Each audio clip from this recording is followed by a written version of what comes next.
Incredible behavior from you, Eddie. Yeah. Incredible. The second we went live. The second we changed. Hey, he's giving him a treat. He's gonna treat. Okay. We got Dark Tidings though. Yeah.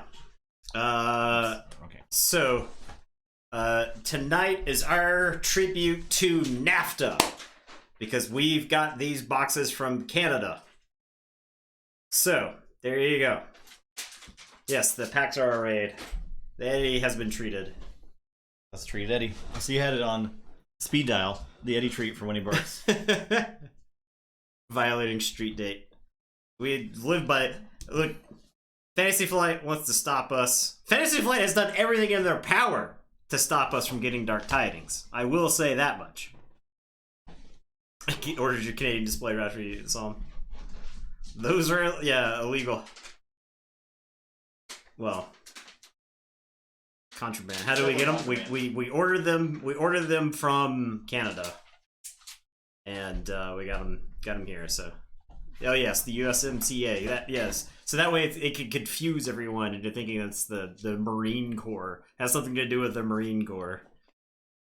The USMCA is almost exactly NAFTA, except there were like, I don't know, like Canadian milk or something was changed. I don't know. It's like, I remember reading the list of changes at the time. I was like, this is stupid.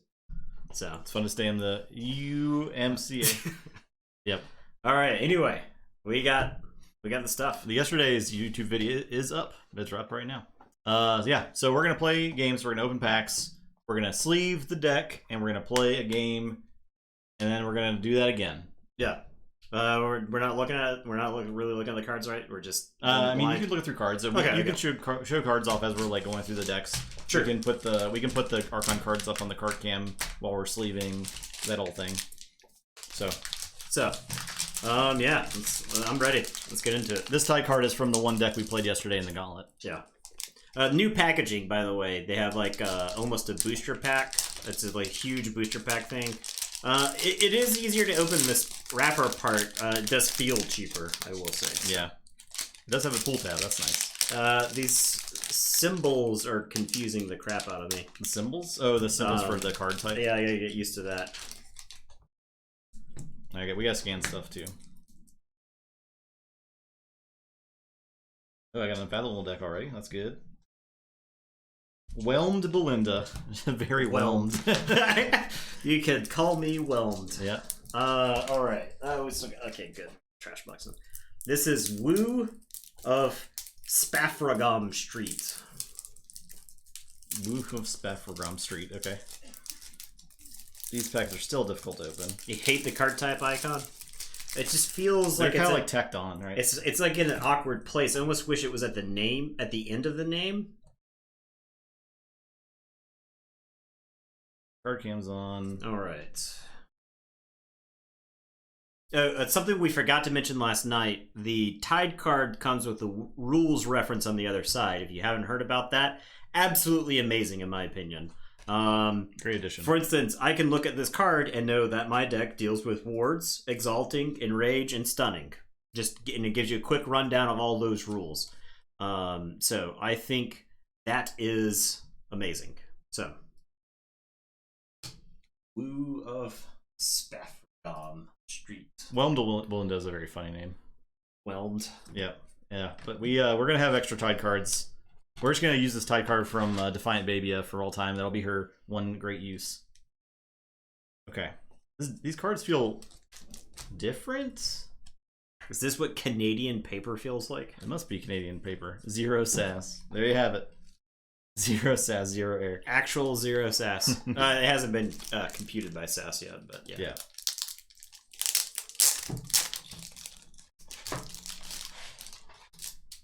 I told Nathan as he's sleeving his stuff to show off cards that he sees that he finds interesting, because I don't think he's looked at the spoiler as much as most people in yeah, that's true. I've played a lot of games as well. I have a lot less exposure. So this deck actually started with 2 shoulder ends, which is not amazing, but a sea urchin, one-eyed Willa, which we haven't seen before. This one is actually enhanced. While the tide is high, she gains elusive and skirmish. Okay, so she's like a pseudo Umbra. that you really have to have the tide. Since she's only 2 power, you kind of need the tide for that fight steal 1 to work. Oh, we got cement shoes. Deal 2 to a creature, and if that damage destroys that creature, raise the tide. Oh, okay, that's pretty good. And this one is enhanced to the damage icon. So, that's pretty extra cool. good. Which is better. Safe or sorry. Archive any number of friendly creatures from play. That actually seems insane.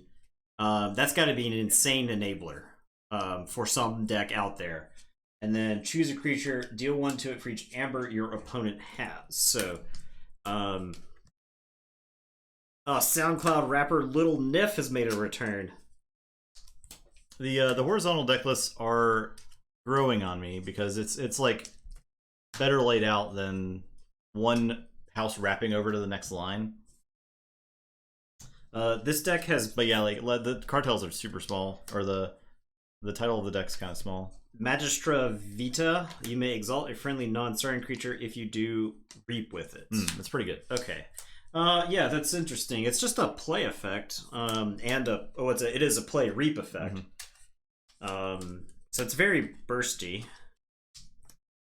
The dead space at the bottom of the deck. That is strange, yeah. It doesn't look great. It's like not spaced out enough or something. Yeah. Decadence is new. Choose 1, exalt ready, and use a friendly creature, or move 1 from a friendly creature to another creature. So I think that's going to be a pretty. You're going to look for that card in Saurian. From what I understand, Saurian has way fewer ways to mitigate Amber in this set. So that does seem to be the case. Thanks, Lazarus.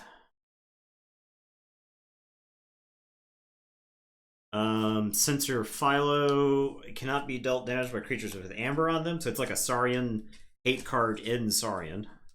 Well, the Saurian does a lot of exalting of enemy creatures. Okay, so you could like strategically make their creatures not be able to do damage to you. There is a Numquid the Fair. Ooh, yeah. So I've got Altruist Rostrum, which is a location artifact that says move 1 from a creature to another creature. That's pretty good. That works with the Censor Philo. Oh, so if you had a way to like exalt Censor Philo multiple times, then Siren Horn gets pretty good on him, right? So before the fight, you move the Physicus Felix. If the tide is high, you may exalt a creature, so you can get an enemy creature with that. Paraguardian is back. Gladiodontus is around. Ankleo Formation. For the remainder of the turn, a friendly creature gains Skirmish, or exalt a friendly creature for the remainder of the turn. Each friendly creature gains Skirmish. Oh, okay. That one I think is one of the weakest of these that I have seen so far. Because that feels like a Brobnar action, right? Like it requires you to already have creatures in play for it to be good.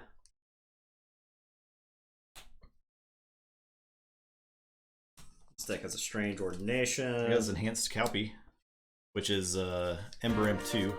Hey Rod, just subscribed. Tier 1, thank you. 13 months. Appreciate that.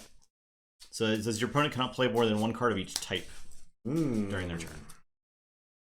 So I can see that being pretty painful sometimes. I've got Cleansing Wave.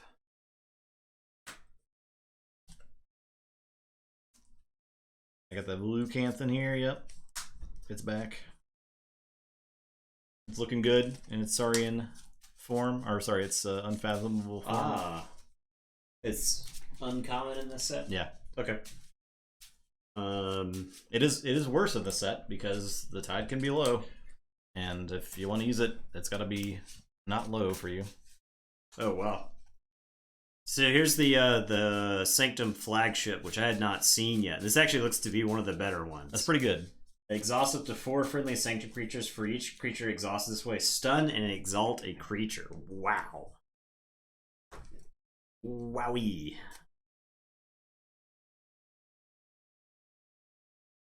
Boy, this deck is looking violent, and I'm excited about it. My deck doesn't look great, but it's whatever. It's a new set. We'll see. You'll know. I have no idea. I honestly have no idea how it's going to perform. Well, yeah, that's the only way to find out. And that's playing the game. That's why we're here. To experience everything it has to offer.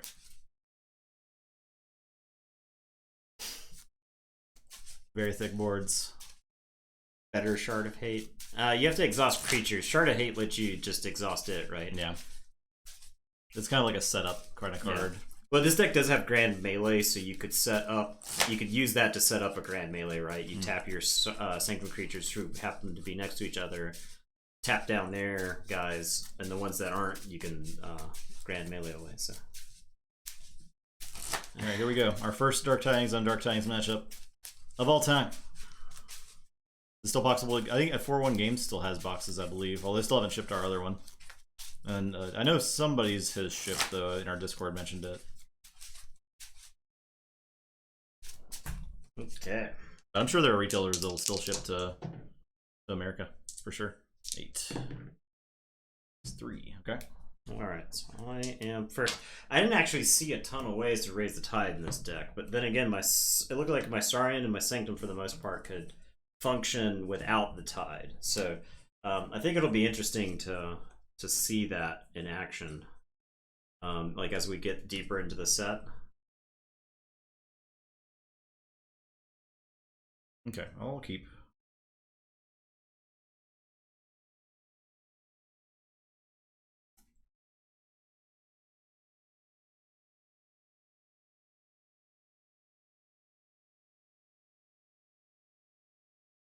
All right, I'm gonna play Altruist Rostrum.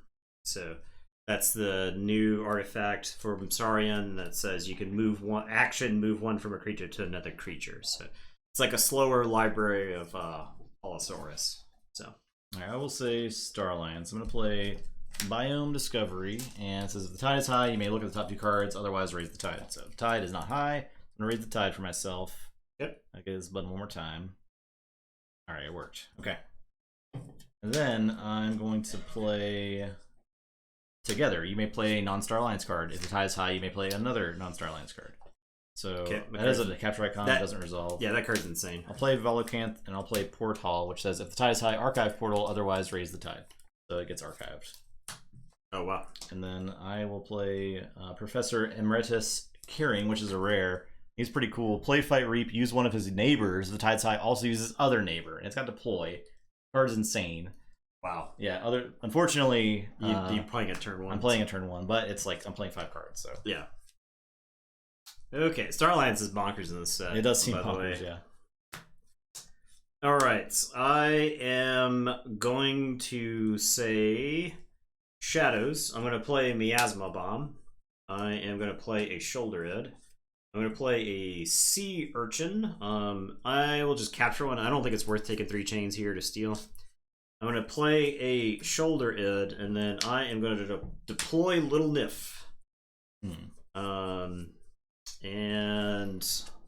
It is your turn. I will draw 5. Little Nif does have Omega, so that ends my turn right there. But I was able to. I should have shuffled better. I did offer a chance to cut that. So I'll say Sanctum. I will play Hammergram to do 3 to a creature and stun it. I'll play Hammergram to do 3 to a creature. Oh man, you got all kinds of hammers from creatures. I will play Staunch Knight. He's back. I'll play Alms Master. It's got deploy and taunt. Each of his neighbors captures one. Okay, he's played, but you don't have any. I will discard Grand Melee, which says destroy each creature that does not share a house with at least one of its neighbors. Okay, it just is going to destroy a lot of my stuff. Discarding, right? Yeah. And that was my turn. Okay, I am going to say Saurians.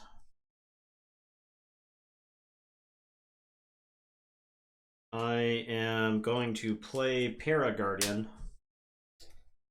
I am going to play Cornison Octavia. I'm going to play Magister Vita. That I didn't realize that this doesn't have to reap to do its thing, which is pretty good. Well, I'm sorry. It doesn't have to exalt itself. Right. It lets you exalt another creature. So I'm going to exalt this Shoulder Ed. I'm going to exalt a friendly non-Saurian creature, and if I do reap with it, so I'll reap with the Shoulder Ed. And this is enhanced to capture 1.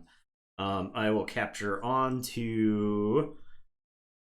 I guess this other Shoulder Ed. Shoulder Eds are not very tempting targets.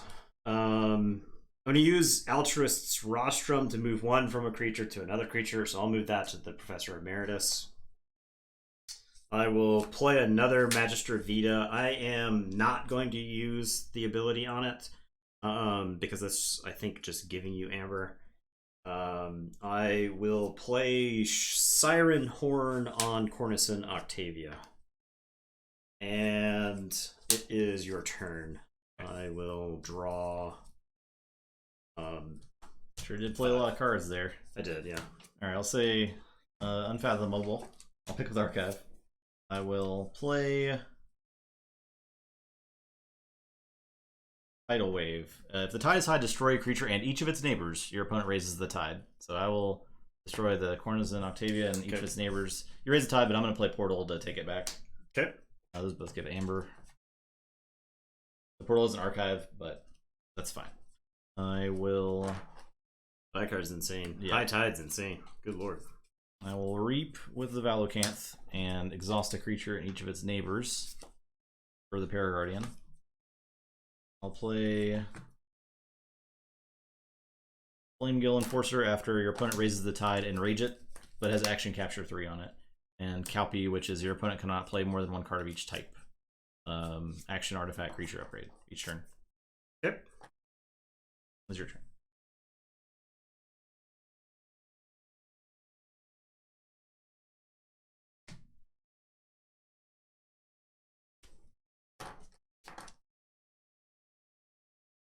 Okay, I am going to say Shadows. I'm going to play One-Eyed... actually, I'm going to play Kerwallop first. I'll deal 1 damage to each creature. I'm going to kill Professor Emeritus, and I'll get 1. 1 damage to shoulder, 1 damage to Vita. And then I'll play One-Eyed Willa. And it is your turn. I will ready and draw 2.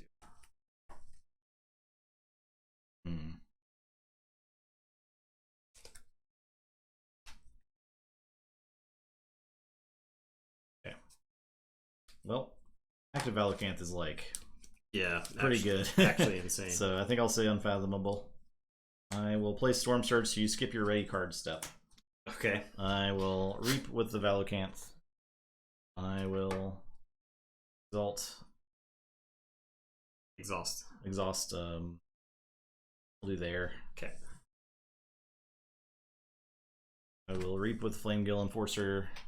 I'll go ahead and Reap with the Calpy as well. Go to 7 and say check.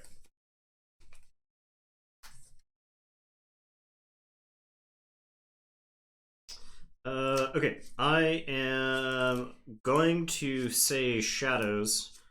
I'm going to play Safe or Sorry. I'm going to choose a creature and deal 1 damage to it for each Amber your opponent has. So I'm going to explode a Valocanth for being a jerk. I am going to take 3 chains here to raise the tide.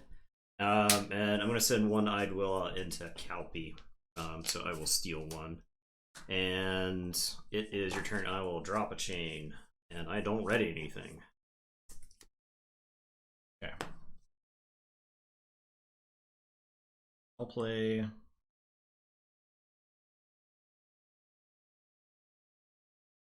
When anyone plays an infighting? Hmm. Tide is not neutral, right? Tide is at the... If I raise the tide is high for me, right? No, you raised the tide. I need to click the button. Okay.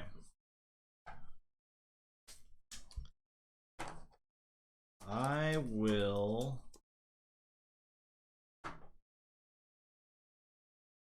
say Star Alliance. I'll play Grand Alliance Council. Choose a creature of each house, destroy each creature not chosen. So I'll choose these 2 and those 2. These are destroyed. Yep. And then I'll play Selective Preservation. Just choose a creature of each power value, destroy each creature not chosen. So 6, 4, and those 6s die. Oh, I forged. That's really an interesting combo, and yeah, I really had to brain that out to figure out how I could get that to work. Yeah, Star Alliance is I have not seen a card that Justin has played from Star Alliance that I thought was like bad. I'll play Kirker, and I'll give him a stunner. Actually, I'll give the stunner to Alliance Master. Okay. And your turn. Alright. I am... This should be enraged as well. So after I raise the tide... After an opponent raises the tide, yep.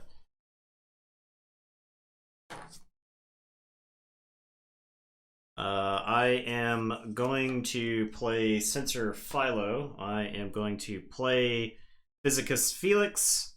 If the tide is high, you may exalt a creature. I am going to exalt Alms Master. He's taunted as well. So I will.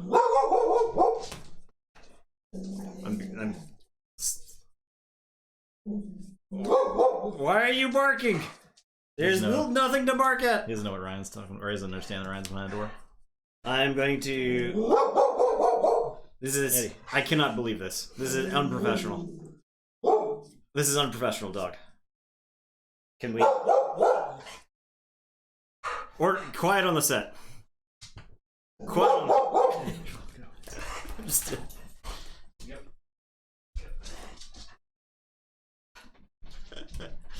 There's always something to bark at. And then nobody closed the door! He's...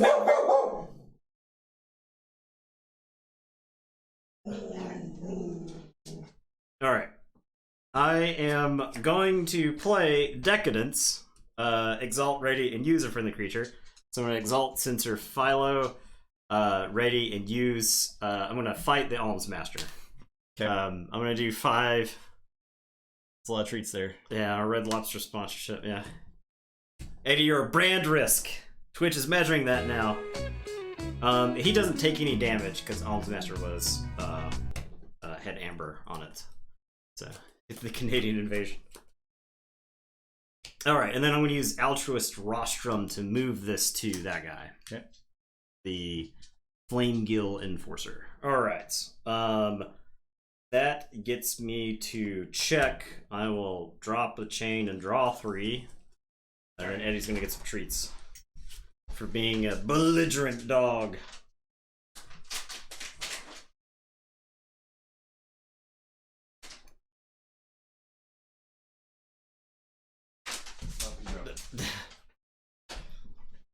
All right.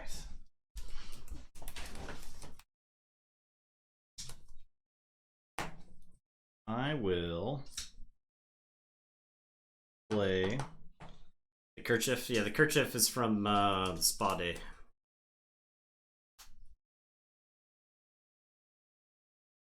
Sanctum.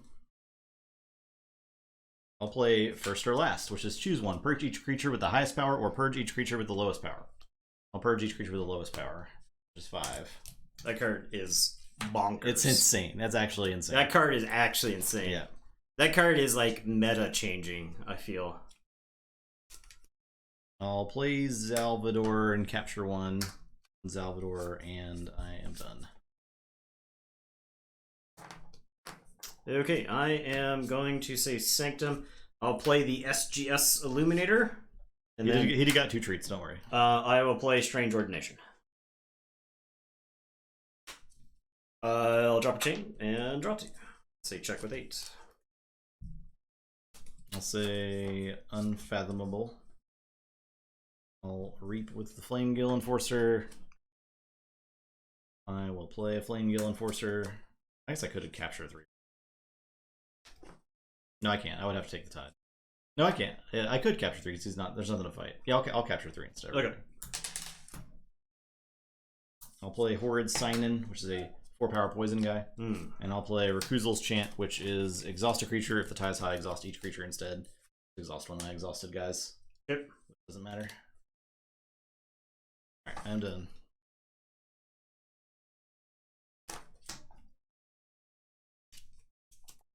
Okay, I am going to say Shadows. I'm going to play Finch Cloak. I will play One-Eyed Willa, who's got a capture icon. I didn't take the tide. He still got the tide. She will capture. I will play Cement Shoes. I'll do the damage to Enforcer with the icon, and then I'll do another 2 damage with the actual Cement Shoes. And it is your turn. I will say check with 6, and I will draw. I'll say Sanctum. I'll play Numquid the Fair. Okay. I'll do a damage to Finch Cloak. Okay. Play destroy an enemy creature.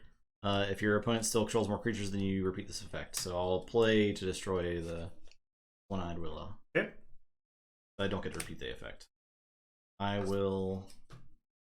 Didn't seem very fair to me. With Salvador, I will play Shifting Battle Line. Move a friendly creature anywhere in my battle line. The creature captures 1. Move that there. Capture 1. I'll play another Shifting Battle Line to just move this there. Capture 1. Yep. Your turn. Alright, I am going to say Sanctum. I'm going to play Shoulder Armor. Get 1. I am going to play Cleansing Wave, and I will get 2.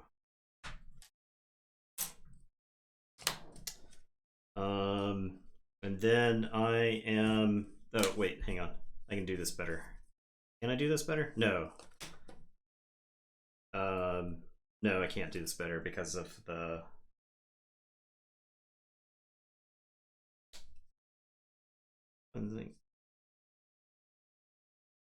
I can do this better, right?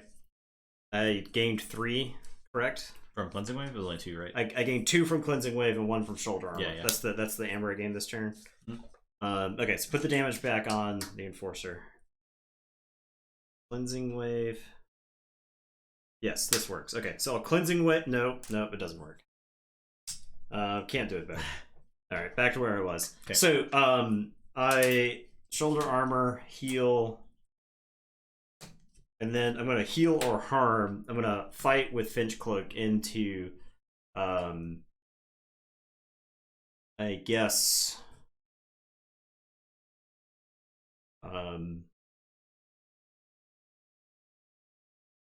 Numquid. I'll get the Flame Kill Enforcer. I was trying to figure out if I could fight with Finch Cloak so that while I had less amber than you, okay, and steal 1. I see. I could Shoulder Armor first to go to 5. That's how I do it. Figured it out, but I could only fight Numquid then. No, I could fight anybody. Okay, let's back up. Nathan. I got it. I got it. I'm trying to figure out this. Justin warned me that the order you take actions in this set really matters. Yeah. So first things first. I'm at 4. I play the Shoulder Armor. I then heal or harm to have Finch Cloak fight the Flame Gill Enforcer. Okay. Oh, I guess it doesn't work because of the stupid amber that's captured. It doesn't matter. All right, whatever. It all ended up the same. Oh, right. Do we each gain 1? Yes, we each gain 1. Okay. That does actually happen. Okay. I was trying to steal 1 and not give you any, but all right. Anyway, I'll say check with 9. It's your turn. I'll draw 3. All right. Keyforge. I'll say Unfathomable. I'll play this Cowpie, which got enhanced amber on it. I'll play Abyssal Zealot. After you raise the tide, capture 2. After your opponent raises the tide, move 2 from Abyssal Zealot to the common supply.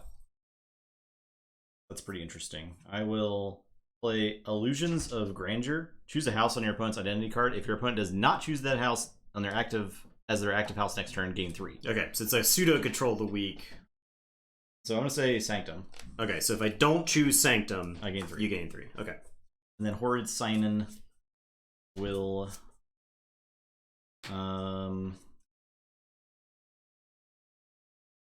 reap, or do I just fight this? I'll just fight the Finch. Look, okay, we'll trade. You get that amber. The Path of Exile from my brain. It was so I couldn't order stuff correctly there. I was trying to figure it out, and I thought originally I was like, "There's no way to do it," and then I was like, "No, wait, if I order this correctly," but it was just Keyforge timing, right? Because the fight happens, I'll kill his creature, I'll get the amber. There's no way I could fight a creature to live. Yeah, it was just unfortunate. Anyway, so I'll forge finally.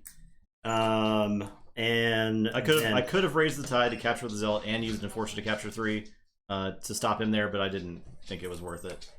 Okay, I have to say Sanctum. I will play Staunch Knight and Hold Fast. You can only play 1. Okay, I'll discard that. I am going to play a Taxing Journey. A friendly creature captures 1, and that's that. And go ahead. I already despise Unfathomable, I think. Love it. I think, like, this game has convinced me that there's going to be just some absolutely miserable Unfathomable decks to play against. Go ahead. Yeah, trust me, I've not had to use my brain. I assure you, Path of Exile has not exercised my brain in the slightest this league.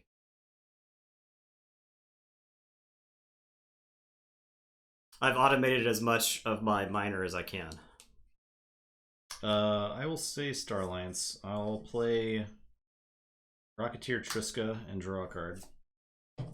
Enhance with the draw a card icon. I will play grinding while watching that. Yeah, I wish I could be grinding while playing this. I'll play Operative Espion, which says after a player raises the tide during their turn, they may use a creature they control. Okay, so works for both people. Works for both people. I will raise the tide with chains. Okay. I get to capture 2. And then I get to use a creature I control. So I will use... I'll just reap with the copy here. I'll play Mutagenesis Researcher. I'll play Kincan, which comes into play ready because while the tide's high, Triska's neighbors interplay ready. Yep. And then I will reap the Kincan. And I'll play Lieutenant Kirkar. Actually, I'll play Kirkar over here. That's it.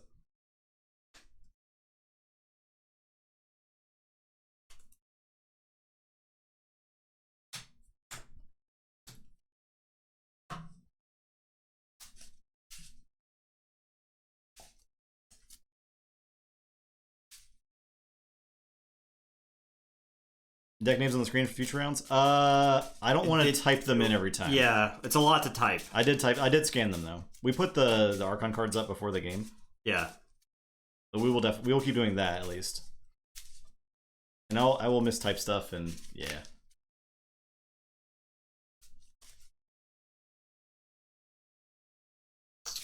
Okay, I'm gonna say Sanctum. Staunch Knight is going to kill Calpy. And I am going to play Grand Melee. Oh yeah, tide.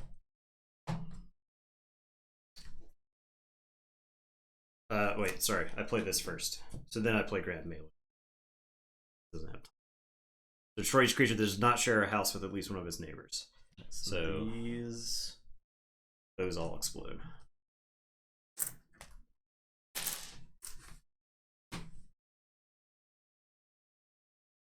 And then I'll play Shifting Battlefield to move Staunch Knight where Staunch Knight is. And then it is your turn. I will say, I'll draw these and shuffle, and I'll say check with 11. There we go. Look, I'm gonna forget to hit the tide button. That's gonna happen. Just get used to it, okay? I'll get there eventually. Alright, I'll say Star Alliance. I'll discard Grand Alliance Council. It destroys a million things. I will reap 5 times. Sure. There's no scaling ever control. Yeah. So Doorstep is in the set at least, but yeah, it's not in the deck though. I'll get to Forge, but yeah, I feel like I got crushed by Unfathomable in that game. Yeah, like a combination of the Unfathomable and the Star Alliance, right? Yeah, you did have me as a bomb. I think I still lost. My hand was bad. I didn't have any good shadow stuff to use. I could use the Miasma Bomb. I'm just ready to go to the next game. That's fair. Since this deck has already disappointed me.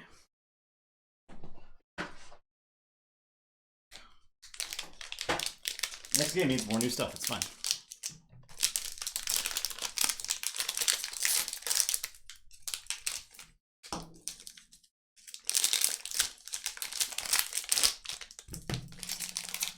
Starlight Sanctum Logos. Ooh, I got a Rooftop Laboratory. Is that the combo? Yeah, it's the combo. Gotta scan. Don't forget to scan.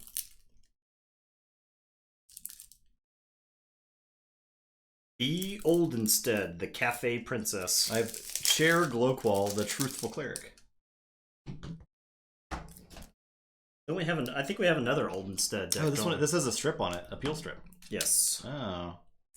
Oh, that's great. If I could actually use it. We do have another Oldenstead. That's true. Yeah, this one. Tinfoil hats, everyone. This one has the Sanctum ship as well. Is that rare? Tinfoil hats. It's rare. Yeah.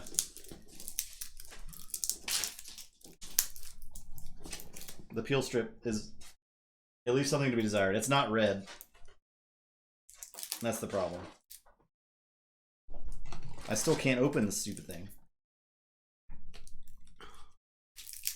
Chronophage. This does have Hide and Vellum and Howling Pit, so Okay. those Chronophage is pretty good. Hide and Vellum are fine. They're fine. I don't have an issue with them. Are they scientists? They are. You're right. Any peel strip is a step in the right direction. I agree.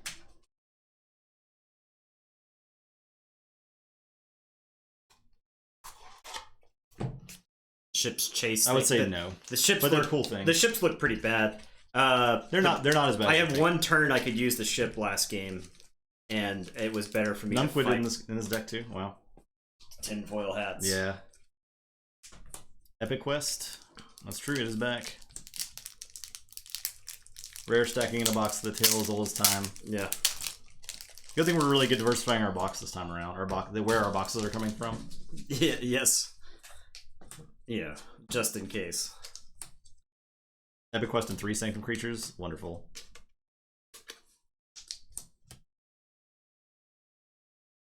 This deck has got Fausts in it. Faust is good.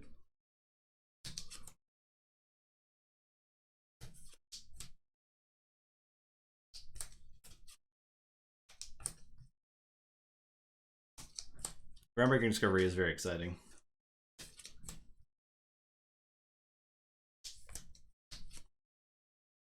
It's got a lot of Gladiodontus as well. Oh, City State Interest. It's good. There's no Sekis. Seki is back in the set. Which is cool. Seki is? Yeah. Ah, yes.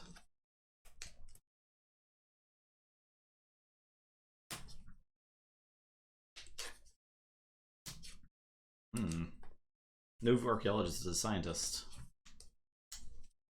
Pretty good. Larry and Orion is the one that armor. Yeah. Here's the package. The Unfortunate Opponent's Key package. Bulwark is back. Love to see that.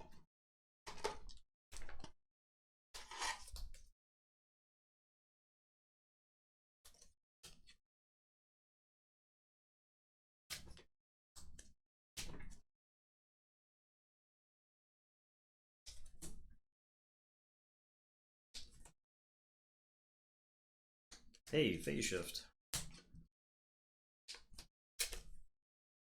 Eddie's back, yep. We did give Eddie the 2 treats, don't worry. It has been done. It's the Amber Controlist information exchange I've ever seen. Wow. Jeez. You missed it, I'm sorry. He just went outside with Meatball. He's not even there. When he comes back, I'll give him 2 treats when he comes back. Okay. He's gone. Yeah. Is that the rule? I think is that the rule of 6 right there? I got Those treats don't have to. those be treats are 6. non-existent, basically. Yeah. Your opponent's creatures and artifacts gain Omega. Yeah. That card is brutality. Yeah. Excuse me. Right. If you had played that card last game, I would have like rage quit the stream. I know. Like you're like Calpy, Chronophage. Or like there's gonna be some deck that's like phase shift a Calpy and play a Chronophage at the same turn, and oh god. Yeah, the art, I really like the art of the set so far. It's the best yet, I think. Cheer Glowquall. Faust was in Master Nation, yep.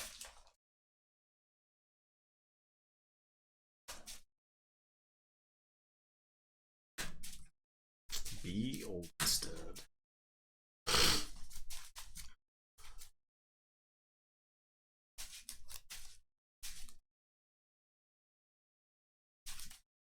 This is like elephant ears and elephant tusks.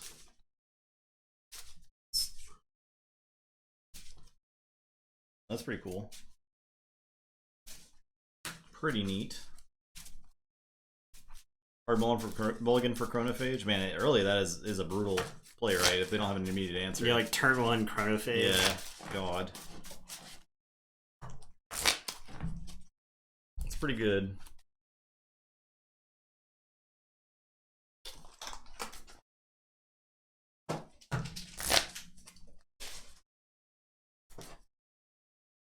Yeah. A deck with Bringlow and Doorstep would be pretty good, right?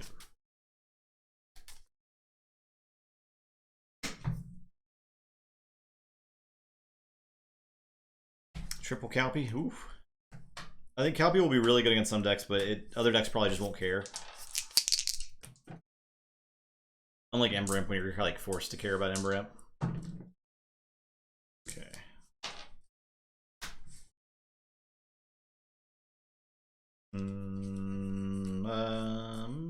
Mulligan.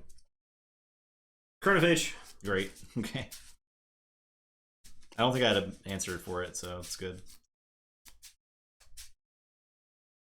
Make it. Yeah, why is it still artifacts too? POV. Your opponent has drawn Chronophage. Beast Robot. It is cool art. Yeah, it is. This is balance sheet. Show the card on the card game.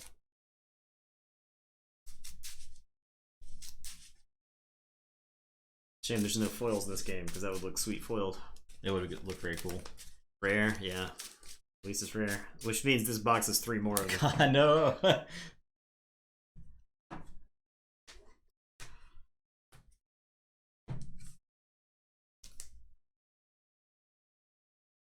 Okay. Got this Numquid. Bang. Omega. I'm done.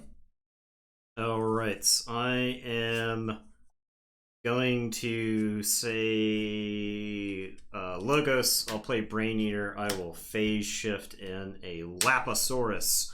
4 power, 2 armor, taunt. While attacking Lapasaurus, enemy creatures gain before fight, exalt this creature. And it's your turn.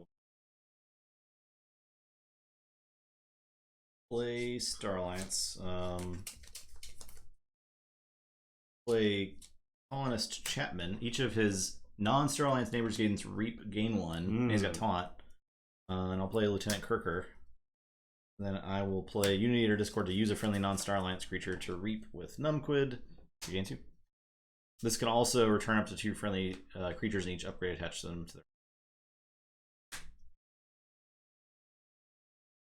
Okay, your turn.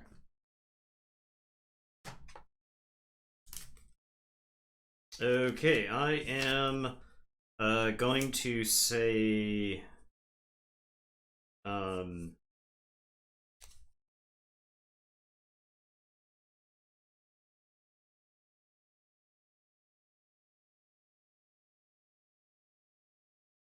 guess I'm gonna say Saurian. I'm gonna have Lapasaurus kill Colonist Chapman, since he represents too large of a threat. I'll play Censor Philo and Gladiodontus, who's gonna come into play stud. And it's your turn. I will draw 2. I'll say Star Alliance. I'll play Sierra Officer Hawkins. He has deploy, gain 1 for each of his non-Star Alliance neighbors when he comes to play. Yeah, so I'll gain 1. Star Alliance is bonkers. I'll reap with Kirkar. Oh my god, I'll play Scott, which I'll just show because it's a very confusing. Ready and use another friendly creature with the same power as Scott. You may give Scott a +1 power counter or remove a +1 power counter from Scott. Yeah, it lets you basically. It's like targeted. Yeah. Okay, your turn. It's like a wacky Aether Vial. Alright, I am going to say Logos. I'm going to play Bilge Warden. Play, if the tide is high, your opponent raises the tide, otherwise you raise the tide. Yeah. I will play Hide, and then I will play Tall Mage Steelheart. So +1 power counter for each card you have played this turn, including him, so he will come into play 3 +1/+1 counters. And then I've got a Brain Eater. I have generated 0 amber this game. The Brain Eater could fight, and I could draw a card, but I don't think I'll just reap an amber. And it is your turn. I will draw 3. So the Logos. I'm going to play Rooftop Laboratory. Each friendly scientist creature enters play ready. I will play Novu Archaeologist as a scientist. I will play Eddie, who's a scientist. I'll archive a card with Eddie. I will play the Data Forge. Eddie will reap. Archaeologist.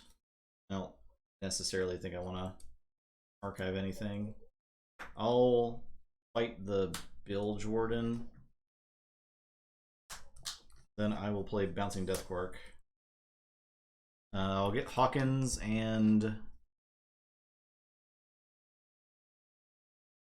let's get Censor. I'll get Archaeologist and Brain Eater. I'll get Numquid and Lapisaurus. And then I'll get Scott and the Hide. Stop there. Okay, Vellum is not in my discard pile, so Hide doesn't get to do anything. And so check with 6.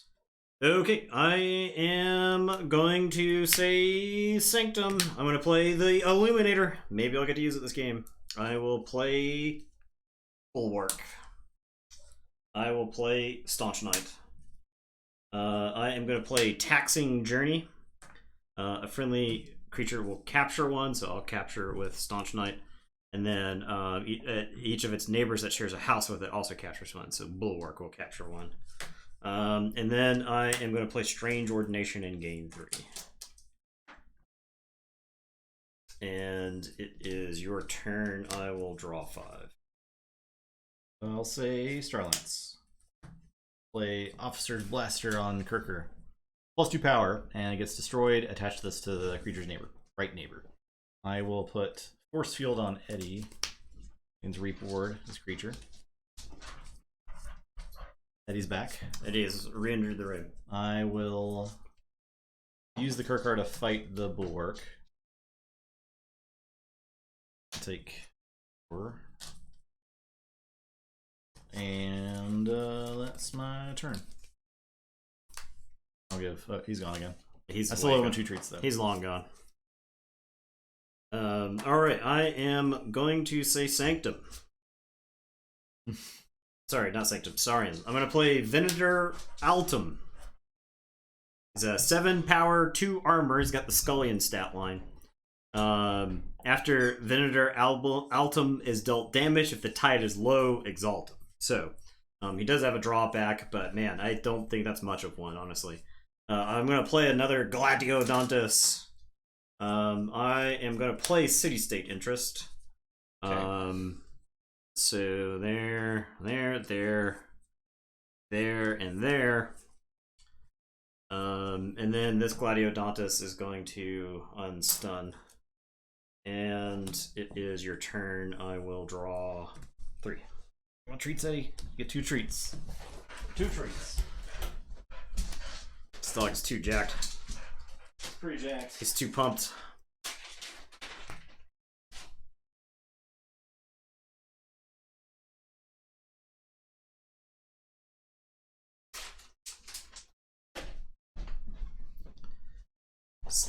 So pumped. All kinds of A treats tonight. Okay. It's gone now. He left as soon as the treats were gone. He ran off. I will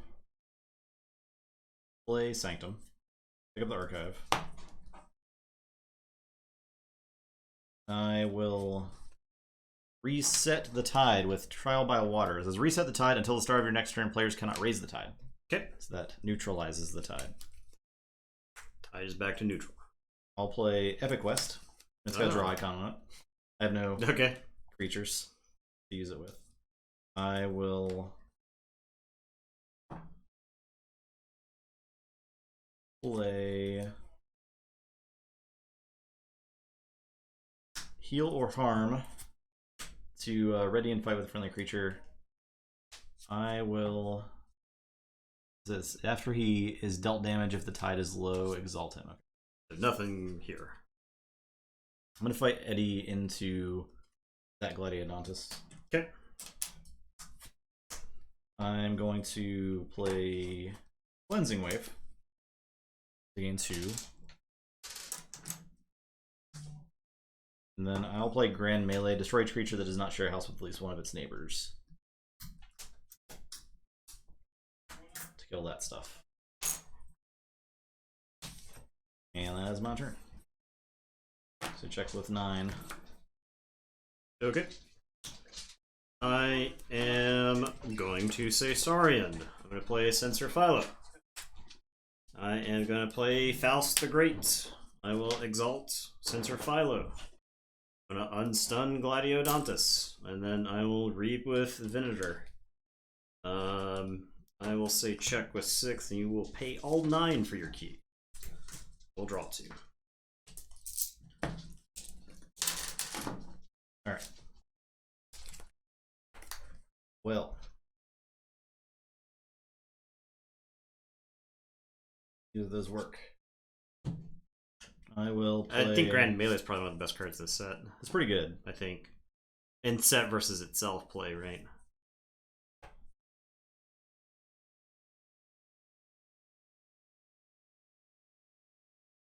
Grand Melee is like the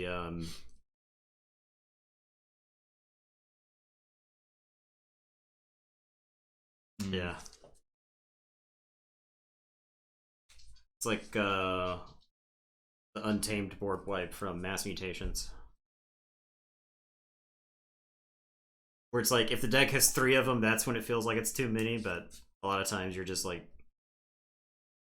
you know. I'll play Sanctum. I'll play another Grand Melee, which doesn't do anything. Yeah. Cancel the draw card. I draw a card. I will play Gorm.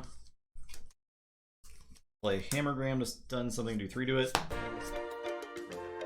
Lady for Gladiodontus, thank you. Okay. For the Prime. Just stunned. And I'll play Orion the Circumspect. Okay. Your turn.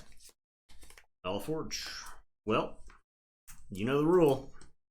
See 4 dinos. If you see 4 dinos, you use the 4 dinos.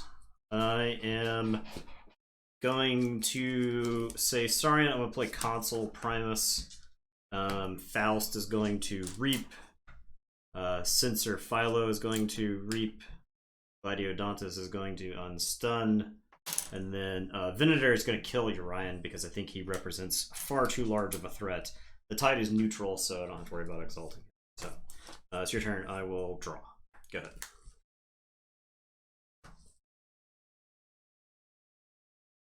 Well, I'll say Logos. Play Infomorph. I'll play Australius Seabug. I'll play a Binary Moray. After you raise the tide, ready Binary Moray. After your opponent raises the tide, exhaust it. That's got Reap Archive a card. I don't really want to like take 3 chains here, so yeah. I think I'm done.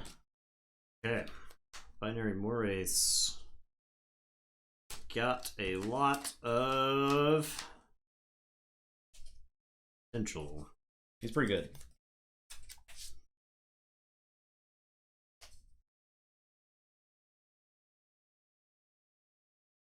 Okay. Well, I see 5 dinosaurs.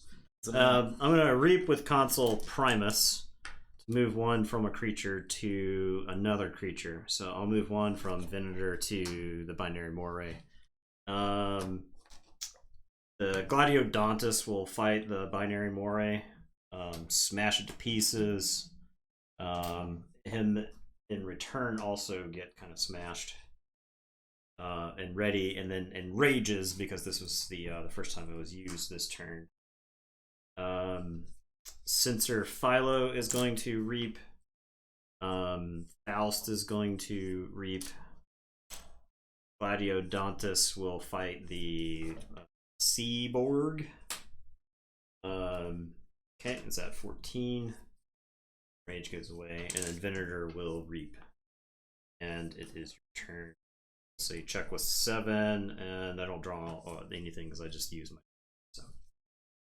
Alright, I'll say Starlance. I will play a Shield You Later guy, which is it can be played as a +2 armor upgrade. Yeah.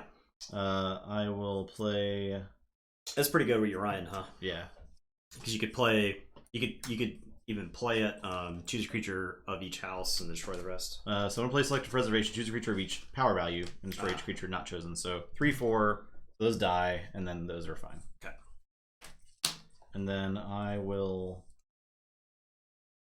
play Diplomat Agung. For the remainder of the turn, a friendly creature belongs to the house of your choice in addition to other houses. So wow. I'll give that Star Alliance. I love that that's a play fight reap. It's very good. Yeah. Infomorph, take this time to slam himself into the Gladiodontus, I think. Okay.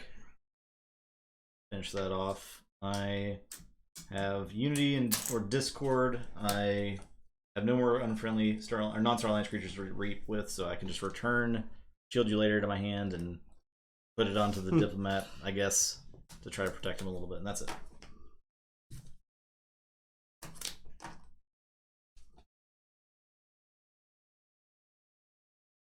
Alright, I'm going to say Sanctum. I'm going to play Shifting Battlefield. Venator will capture. I will then play Heal or Harm. Censor Philo is going to fight the Diplomat. Did you forge? Oh, yeah, I did. Sorry.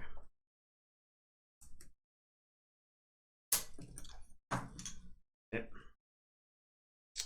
And then I'm going to Cleansing Wave. Still really good in this set, it seems. Get this. And it is your turn. I will draw 3. I'm gonna bounce the Saurian with Amber on it. With the Star Alliance card, it's only friendly cards. I'll play Sanctum. I'll play Layer of the Lake, and I'll Hammergram to 3 and stun that guy. Stunned. I am done.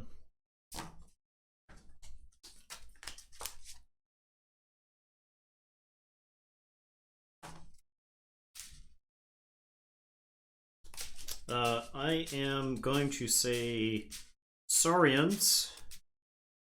I'm going to move one from a friendly creature to another creature.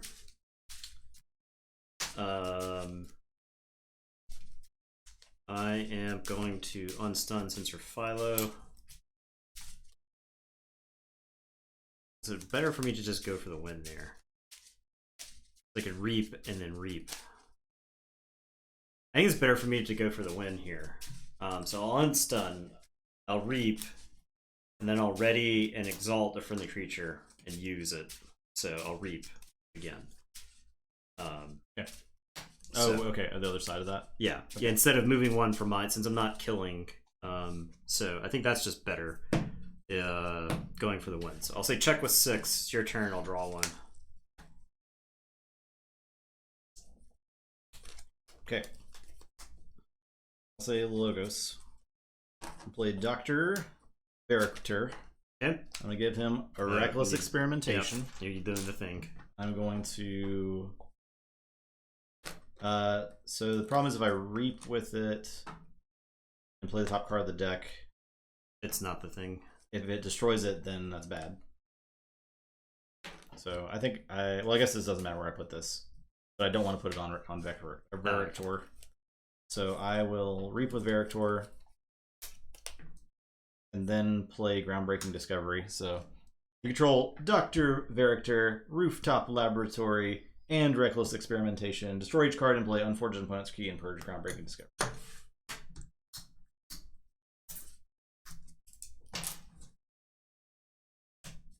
I will play the Sea Bug to check with 6. Okay, so I will forge. I am going to say Logos. I'll play Anomaly Exploiter. I will play 2 Old Egads, who are 1 power, 2 armor, and say destroy ward each of Old Egad's neighbors. I will play Information Exchange. It captures 2, and then I can steal 1. And you didn't steal anything from me, you just blew up a key. And it is your turn. I will draw 4. Do I like having to forge 4 keys? I don't like having to forge 4 keys. No. You could say that I don't like it. I'll say Starlance. I'll play...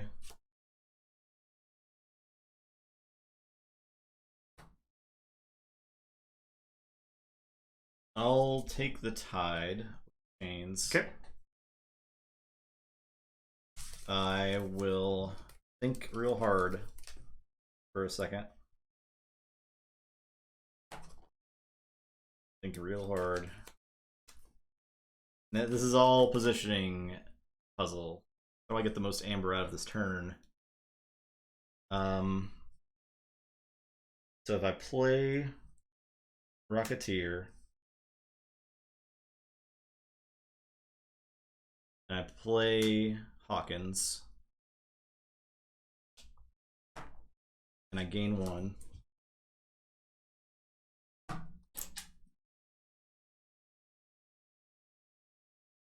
And then I reap.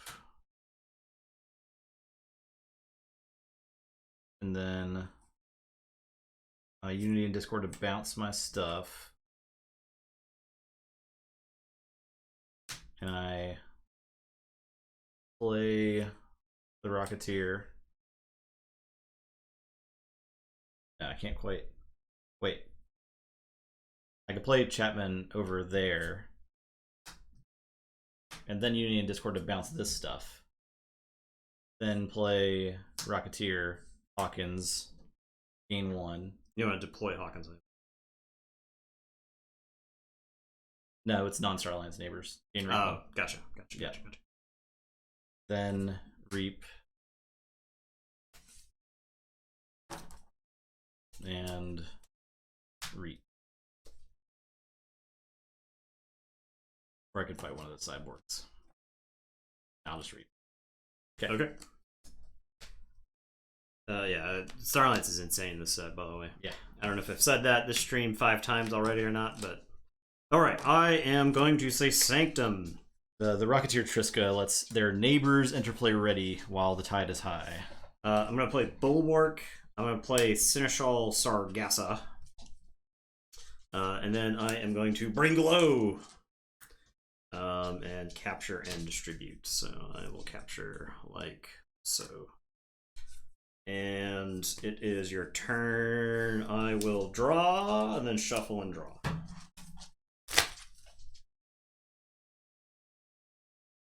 Oops. Did you do that, Bearded Archer? It's funny. I will... It would be funny. The problem is you win the game if you forge 3 keys, not 255.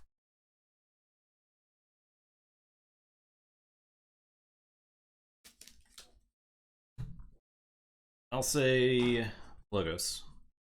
I'll play this Sea Bug. As soon as I play ready. I'll reap with this Sea Bug and gain 2. Do 2 damage to the Bulwark. I will reap with this Sea Bug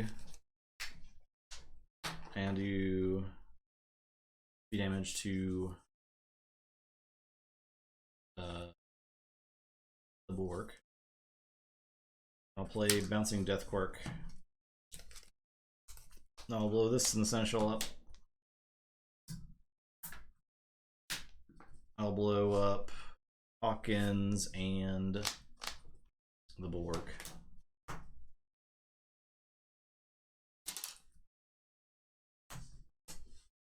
And I'll let you remain. Okay. Go with 11.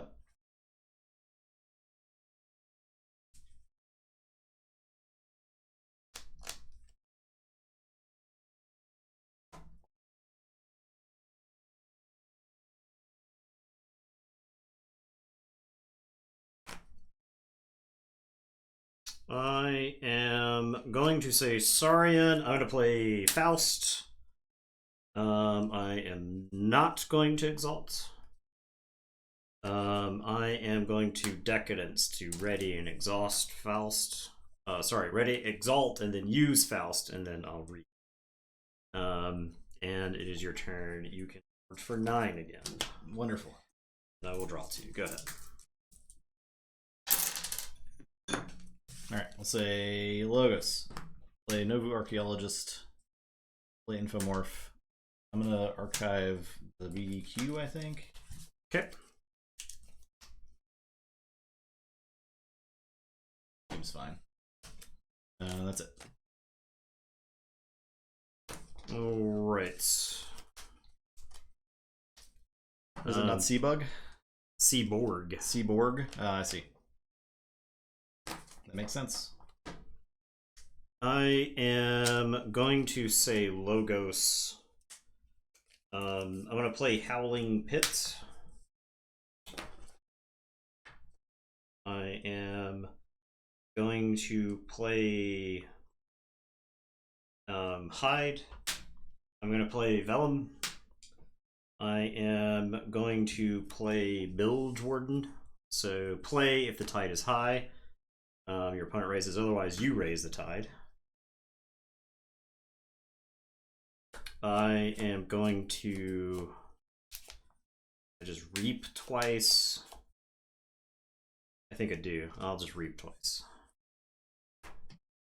I'm tempted to crash one of the old egads into one of your creatures, then a non-exploiter to death, especially Colonist Chapman.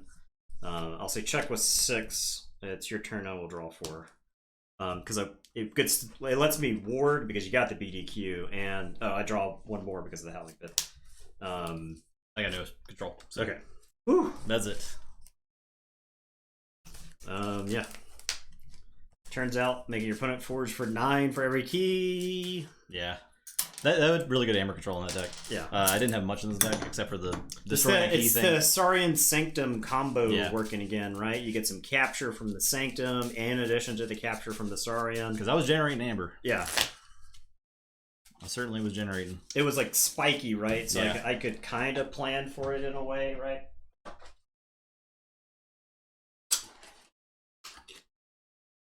New deck. There's a lot of interactions in this set. There's a lot of brain puzzles and interactions, which is really cool. Yeah. There are a lot of interactions in this set. You can set up a lot of fun Facebook puzzles of, this is your hand. How do you gain the most Amber this turn? How much Amber can you gain this turn with this hand? Bring low plus Whirlpool is nasty, yeah. What? An evil twin! Oh, sweet. Sweet.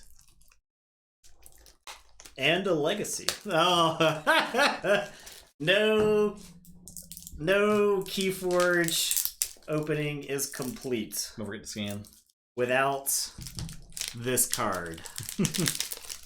Dark Tidings is officially released. I also have an evil twin. Ah! Nice. Alright, so this is the evil twin of Praetor Easily Silk Cute. Easily Silk Cute. I have the evil twin, or Despot Ollie of Rainrock's evil twin. Ah. How long is it going to be till, we'll show it, don't worry. I gotta open this dang deck. Look at this. This is cool, though. I will show... The Archons look very cool. Okay, now. Very cool. Yeah, absolutely incredible. Just look at that. Just look at that. It's awesome. Alright. Now here is the legacy. Are you ready? This is a card that has some notoriety. We got anybody who think they can guess this legacy? Give you just a couple of seconds. I'm gonna get this as much. I'm gonna get as much content out of this legacy as I can. Merkins would have been great. Bad Penny, that feels like a good guess. I would have guessed Bad Penny as well. Bad Penny, Def Bad Penny. Everybody's saying Bad Penny. Boom! It's Bad Penny. We got a Keyforge set now. That's awesome.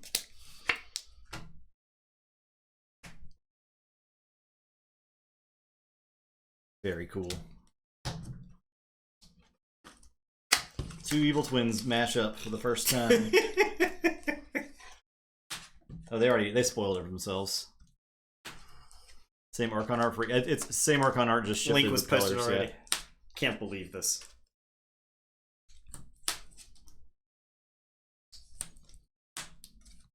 Crushing Charge. Now this is my kind of card. Destroy each creature with power 4 or lower. Gain 1 chain. That's a good card. Love to see it. That's a really good card. And Ostracize. Lose 1 amber. If you do, purge a creature. It's a really good card. That card is incredible. Ooh, these evil twin cards look good. Look how good they look. Look how good it looks. Oh. Yeah, look at that. It's Oh, yeah. Philo. So good. It's got 2 of them. Evil Phylos. Our Lex the Robot, thank you for that follow. Yeah, I appreciate that.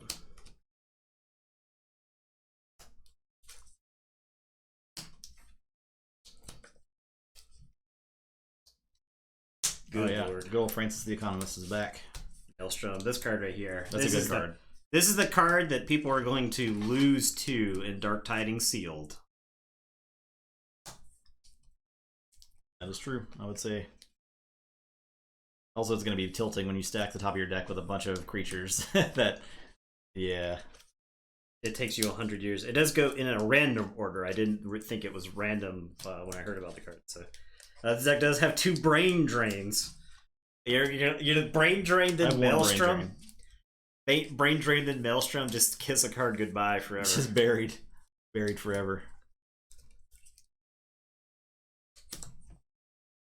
God, Tidal Wave. What an insane card. Oh, evil P.I. Swervin. I feel like making your opponent discard 1 is probably not as good as drawing 3, but... Whirlpool. Man, Nova Archaeologist all over this set. All over this box. I think it would have been really funny if the Unfathomable didn't have evil twins. Or if like this, where in the set they just didn't have any evil twins. It's just they are the evil. It's just, yeah, they had good twins.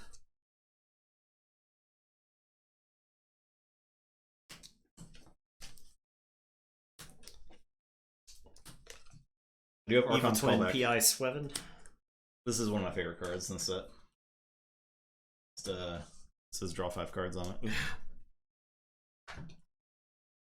It says draw 5 cards. Oh god, this guy's awesome.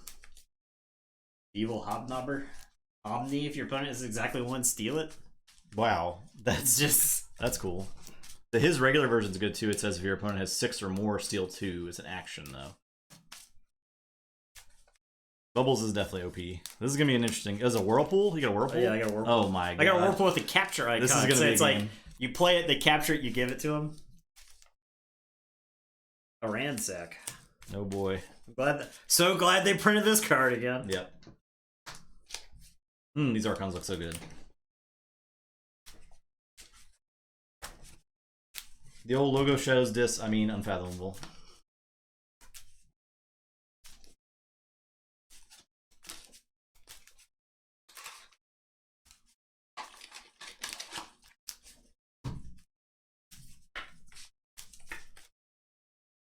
Bad Pain is the best card to hit with the Ransack. Not wrong. You could. I was gonna say you could Maelstrom. If you set up a Maelstrom where you had a bunch of Shadows creatures out and then played Ransack, that's actually legit.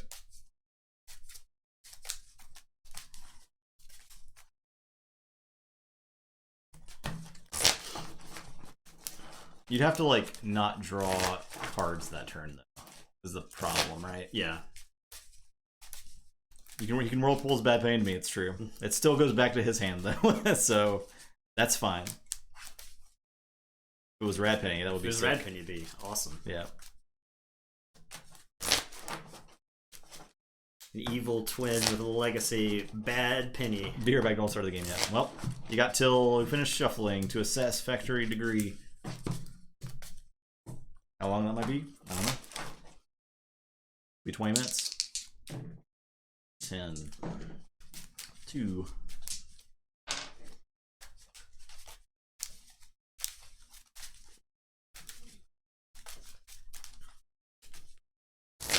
But I'm playing. I don't care if Whirlpool is correct or not. At the time You should play it just to get experience with it, because it's an interesting card, and I think it is good in some decks for sure. I mean, the more capture you have, the better Whirlpool is. If you have like capture and targeted removal, that's ideal, because you're like loading your creature up and you give it to them, and then you can kill it on the next turn. Yeah, this Grim Locust Ducks. I'm gonna hand you this Grim Locust Ducks. Yeah, that's probably fine. I was all them twice and Whirlpool them right over.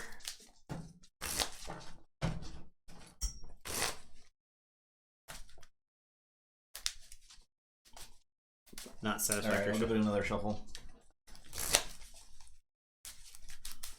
He does have the starting Birch card. Mm-hmm. Yeah.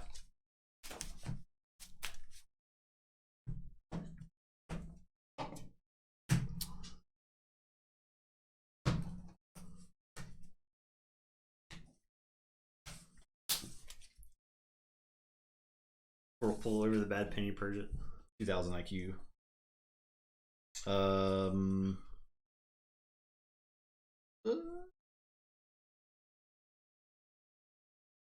I'm gonna mulligan. This hand is like that would have been like a good turn 3 hand. It would have been absolutely silly after 3 turns, but unfortunately, it's like too reactive to really want to start with. That's how my hand was.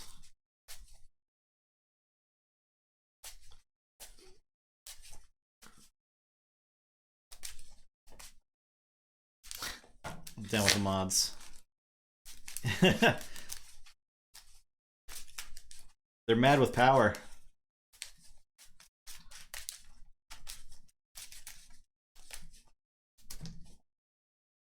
I can't get over how cool this Archon art is. It's so cool.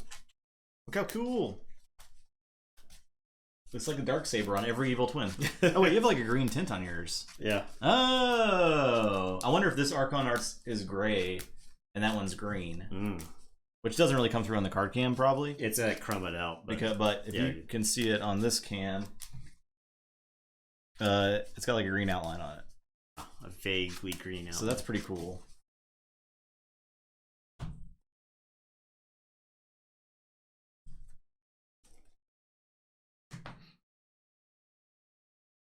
The Archon art does get better every set, I agree. Okay. Alright, so I am going first. I am going to play Echo Pearl. I think this card is solid. Yes. This card seems very solid.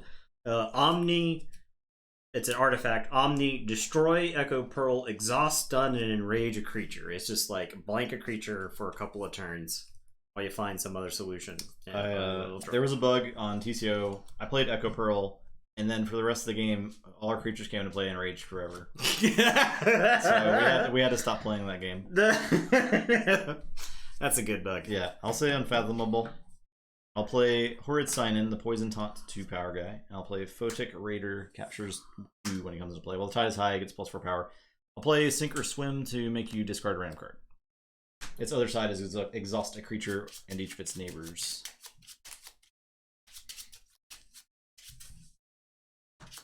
It is good to see a new set on the table, it's true. Yeah, in the first set they didn't really pop as much, but as it has gone on, the card backs, that's like, ooh, got a brain drain. That is one of the things I definitely look for. Or look at every time I open a deck. Yeah, the Evil Twin coloring looks so good.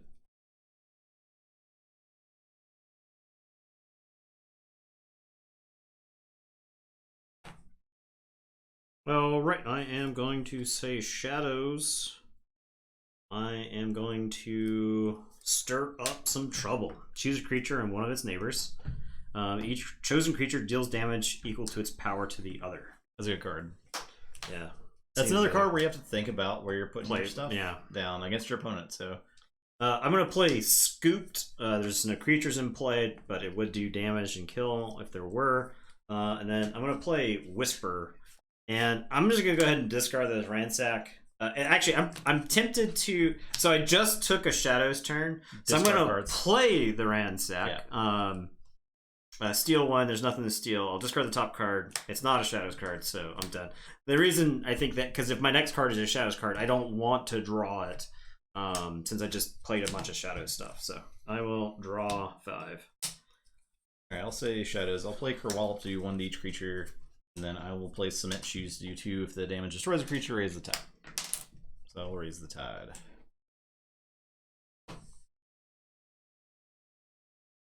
That's it.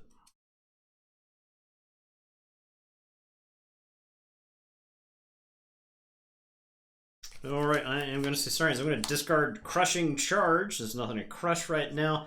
I'm going to play Senator Quintina. And then I'm going to play the evil twin of Censor Philo, who does 5 damage to a creature who has Amber on. That's super good. That is my turn. I will draw 3. I'll say Unfathomable. I'll play Evil Taniwa, which put a creature from your discard pile on top of your deck. Interesting. It's pretty good, I think. Could be good. Could be good. I'll play this Gilt Spine Netcaster. Feels like it should have been a Brobner. I agree. I'm gonna put these up here because like these are cards we might only see one of ever. The Evil Twins. Yeah, because they're so possibly they're so rare. It's like these creatures have to be in the house that you're evil twinned into, and if they're uncommon or rare, that's even rarer to see them. So this creature's pretty cool. The Radiant user-friendly non-Aquan creature, so it can use like Beast. Right? And then I'll play Sink or Swim. It's got a capture icon on it. I will.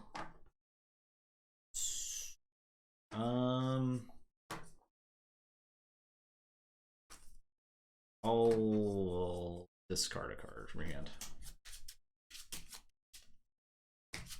This box has been pretty good so far, I think. It's a lot of variety in it. I'm really halfway through.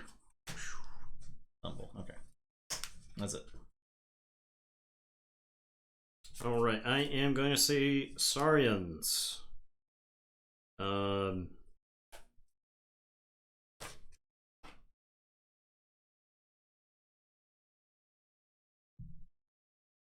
I am going to humble the Gilt Spine Netcaster, exhaust a creature if move 3 from this common supply, but not right now.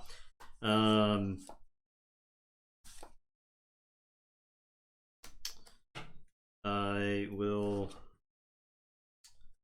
This is the rare situation where I think I discard Ostracize. I don't actually want to lose 1 Amber here. I don't particularly want to reap because of my Senator Quintina. Of Quintina fight Taniwa. And then Censor Philo, I guess, will reap and exalt. And it's your turn. I will draw 3. Play Shadows. Play Freebird Fae. So play Raise the Tide. Before fight, if the tide is high, steal 1. Which is interesting. I think its regular side is Reap, steal 1. Yeah. If the tide's high. Which I think is better than before fight. I think it's much better. And I'll play One-Eyed Willa. Elusive Skirmish, fight if the tide is high, your opponent loses 2. The other side of that one is steal 1. Steal 1. Okay. Lose 2 and steal 1 are pretty comparable. I think those are comparable. Yeah. Yeah. It like depends on the situation. One is better than the other.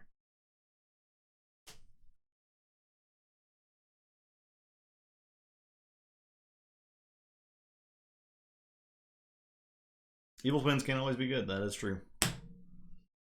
They're evil. So they do look cooler. Okay. I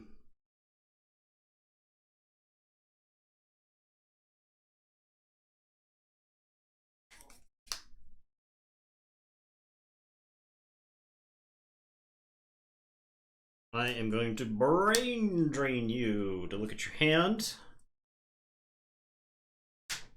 Okay. Lots of information exchanges.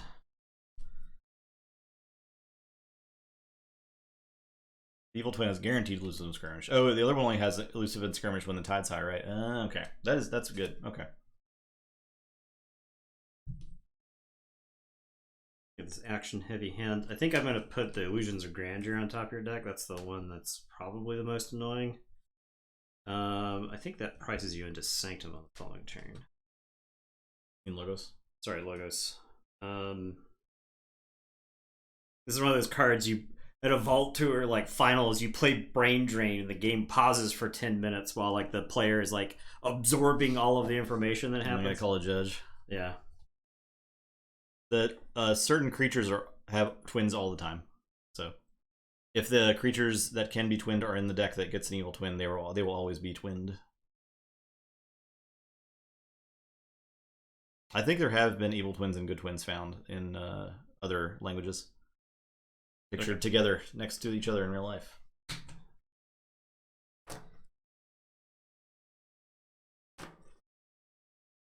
Okay, I will Maelstrom. Put each creature on top of his owner's deck in a random order. I gain 2 chains. Buried.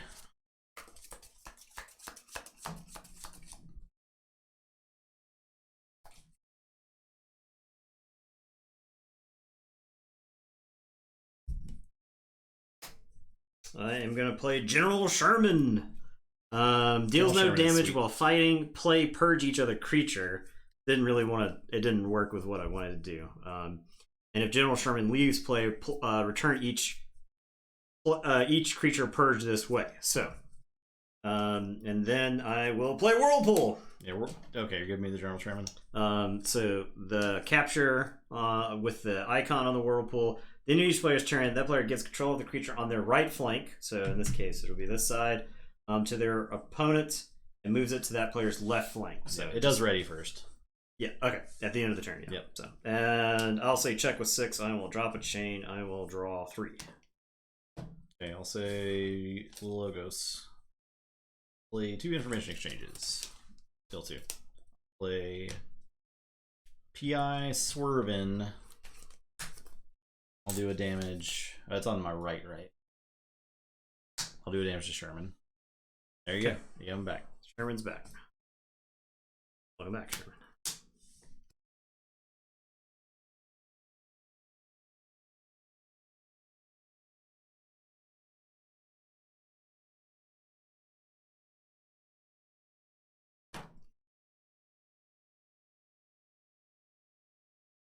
Oh, right. I am going to say Shadows. I'm going to play Hard Simpson, the evil twin.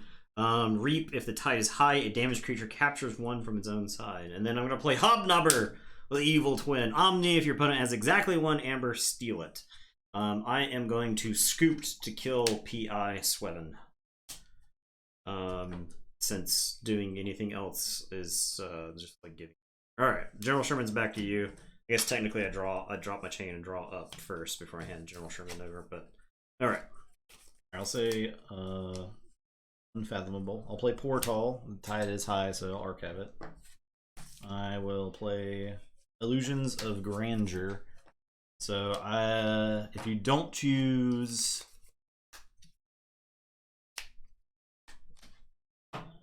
if you don't choose that house, I gain 3. I'll say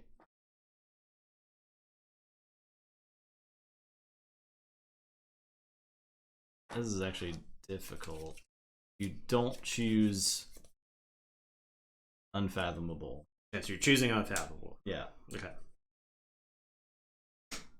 I'll play Netcaster and General Sherman will reap. Okay. So check. Go there, right?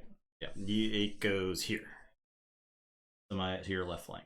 Yeah, it goes there. Yeah. It swirls. Oh, I played these on the wrong side. I wanted General Sherman to go here. Yeah. So these would have been on this side. It's all the same. So I screwed up last time. If anybody was that people were. I just wasn't paying attention to chat. So yeah. Okay. So then this goes to my left flank. Now it's on the other side. Right. Correct. Okay. All right. Yes. I got there. All right.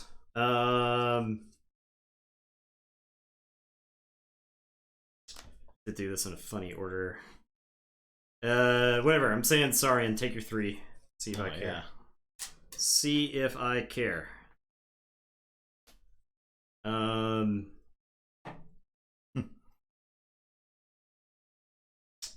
I am going to play Quintina. I am going to play Censor Philo, who's going to shoot my own General Sherman. Sherman has found his home. It's fine. I am going to play Spoils of Battle. I'll capture one onto this Philo. Actually, I'll put it on Quintina since that's going to go to you. And then I'll play another Spoils of Battle. I'll put that onto Philo. Good lord. Yeah. Couldn't quite get you down to the one to steal with Hobnobber. Is it worth? I think it's worth Echo Pearling the Gilt Spine. Stun, exhaust it. Stun, exhaust, and enrage. Jeez. Send it to the Shadow Realm. Yeah. Blankify. Alright, here's this Quintina. That's yours. Wonderful.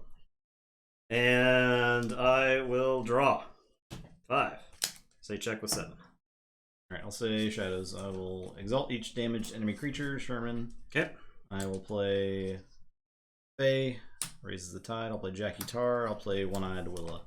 Your turn. This goes to you. Okay. It's ready. Oh, it's ready. Okay. Alright, so I will forge.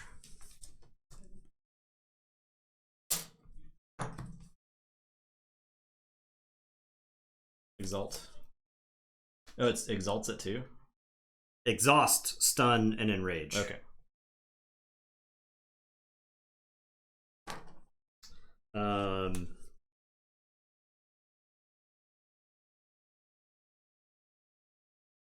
Or did you reap with something? No deck shares sleeves when playing with Whirlpool? Yeah, you gotta be careful about it. We do have different sleeves though. I didn't reap with a creature last turn, is that what you're saying?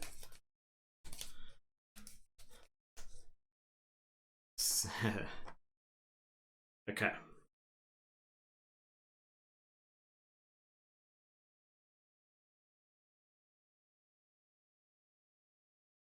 It's insane. Put one of each Keyforge counter on this creature. Give this creature all counters. I gotta find a Doom counter and a Scheme counter. Scheme counter.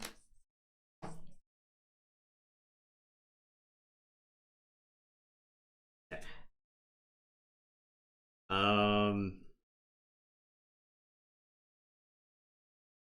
You see that the brain puzzles. I especially am with Whirlpool help. Going to say I think that deck has so much capture that Whirlpool is insane in there. Is this a Saurian turn?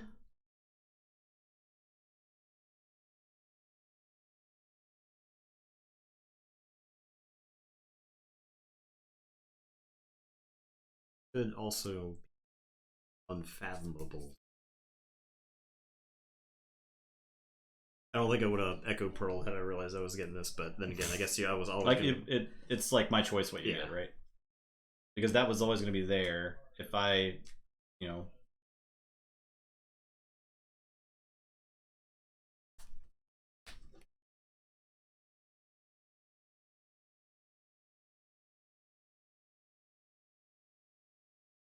It just super incentivizes where you play creatures. Okay. I am going to say Unfathomable. I'm going to play Gilt Spine Netcaster. I am going to unstun your Gilt Spine Netcaster. I am going to play Wrath or Ruin. I can destroy a flank creature, or I can return 2 enemy creatures to their owner's hands. I get a capture icon from it, so I am going to capture onto the Hobnobber. And then I'm going to return Quintina and Jackie Tar to your hand. Quintina comes back to my hand. Hobnobber is going to Omni and steal one. Sherman is going to reap. and then I am going to play Razakul's Chant, exhaust a creature. I will exhaust Freebooter Fae. Okay. And then I ready. I draw 2. And I Whirlpool. So I will say check with 7. I'll say Unfathomable. I will play a Brain Drain. My hand. And I interest you in some Saurian cards. Well,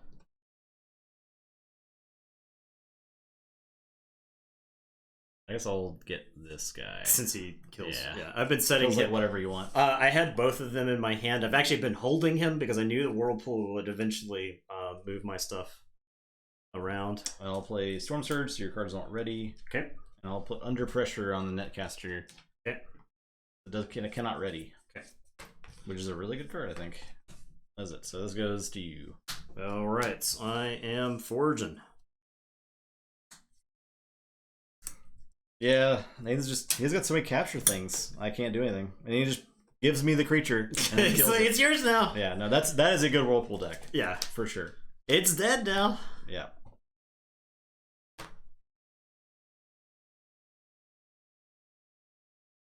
Oh, I had Portal. I would have played. Oh, okay. That's a free Amber. Yeah.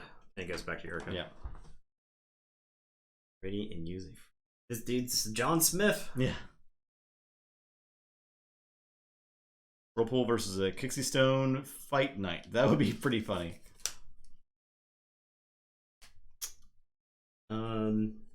Need an Under Pressure button, instant DMCA button. Yeah. Delete the channel button. What we do is we just we get the part that was sampled for Vanilla Ice. Yeah. And then we sick the wires on each other, and we walk away with the beat scot-free. That's exactly how that would play out. Yeah. Storm Surge is definitely gonna be one of those cards that you have to remind, for sure. I don't ready. It's easier to like undo the Storm Surge messing up than it is that I couldn't fight this turn and I fought a bunch of times. You can easily just say, oh, okay, they're tapped. Yeah.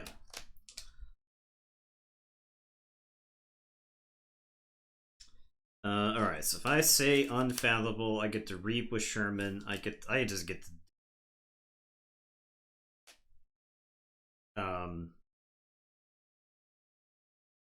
I'll say. Unfathomable. I'm gonna play Foogaroo. So you fill your hand to 1 less card. The guilt. I'm gonna reap with General Sherman. The Guilt Spine Netcaster is going to fight One-Eyed Willa. Doesn't do anything. She's elusive. Yeah. She comes in. She starts elusive, unlike the other one who gains elusive. This Guilt Spine Netcaster is going to reap. That's going to let me use a friendly creature. Ready and use a non-Aquan. Non-Aquan, yeah. Ready and use 3 Aquans. I will reap with Hard Simpson, since I'm giving you Hard Simpson. Tapped. So I think that's fine with me. And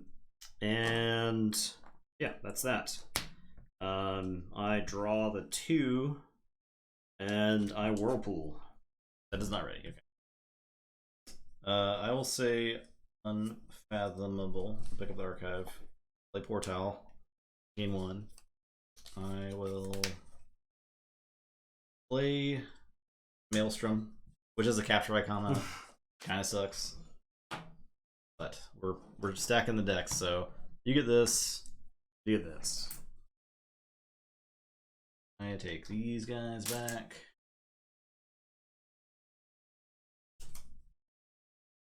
Play.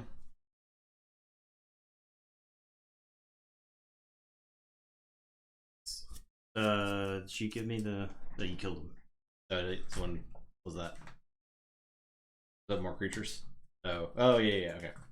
My bad. General Sherman's going back to the top of your deck to fulfill his destiny of eating a bunch of creatures.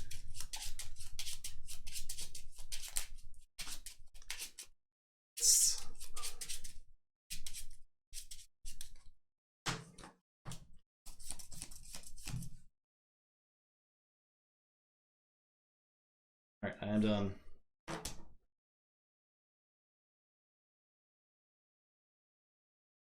Okay, I'll say second. Oh.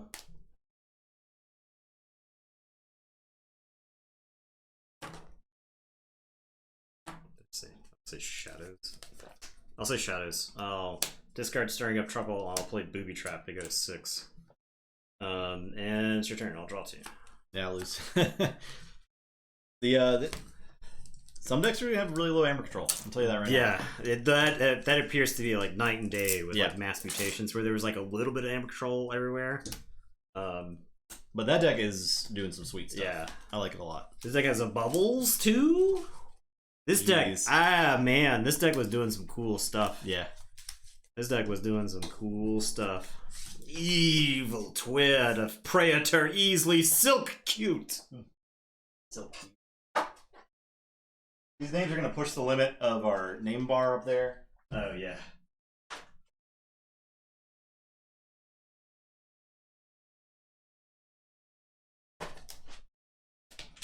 Okay, again. That was a great Whirlpool deck. How long we going? We're playing all 6 games, I think. Yeah. So we did get the chairs. Yeah, we got them. Yeah. For anybody who was not paying attention, they're real. We got the chairs. They're real. They exist. Another evil twin. Ooh. Silvestro the Disputatious' evil twin. Yeah, the looking different than the ad is a point of contention for some.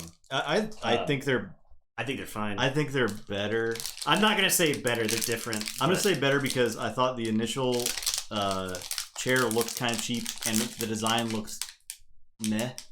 Like if it was stylized better and it was still high quality, yeah, it would have been better. Like if I had like blue pillow things and all that, it would have been better, but I think this is just fine. These are very high quality chairs. And at the end of the day, I'm not looking at this chair. I can't see it right now. It's true. So it's comfortable. A resin high tide indicator. That'd be cool. Yeah, you can post a link.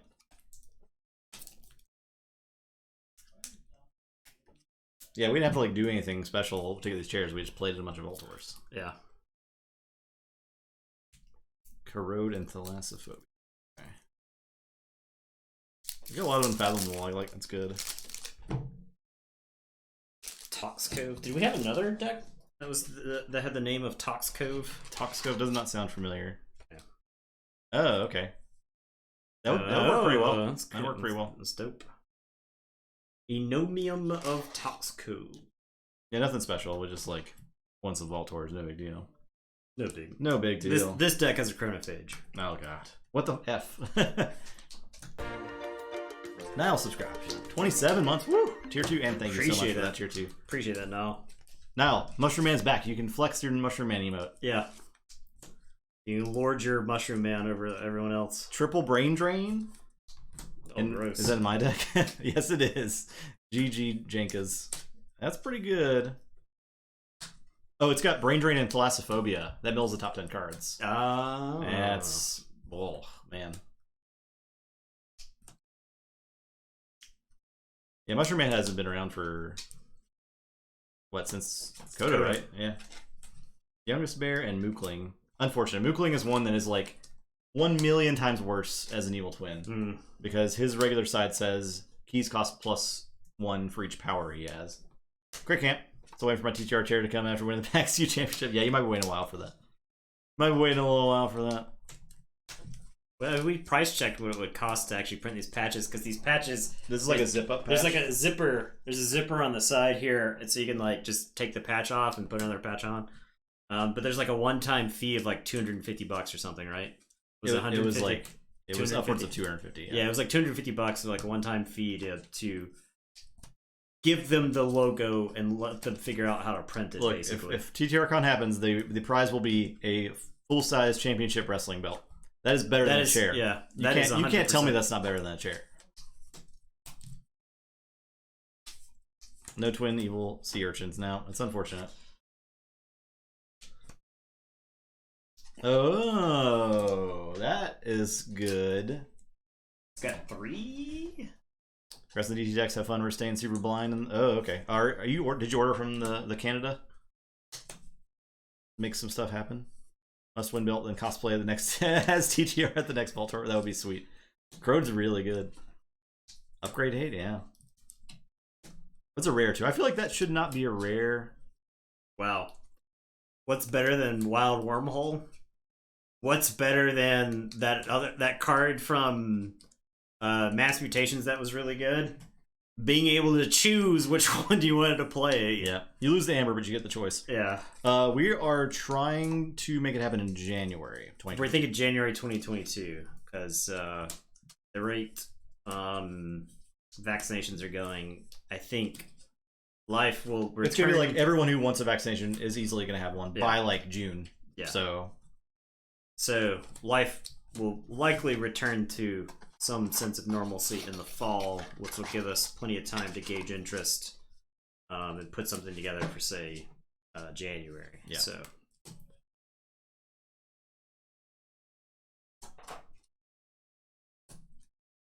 All right. Also, this Evil Twin has got that purple border. It's looking pretty cool.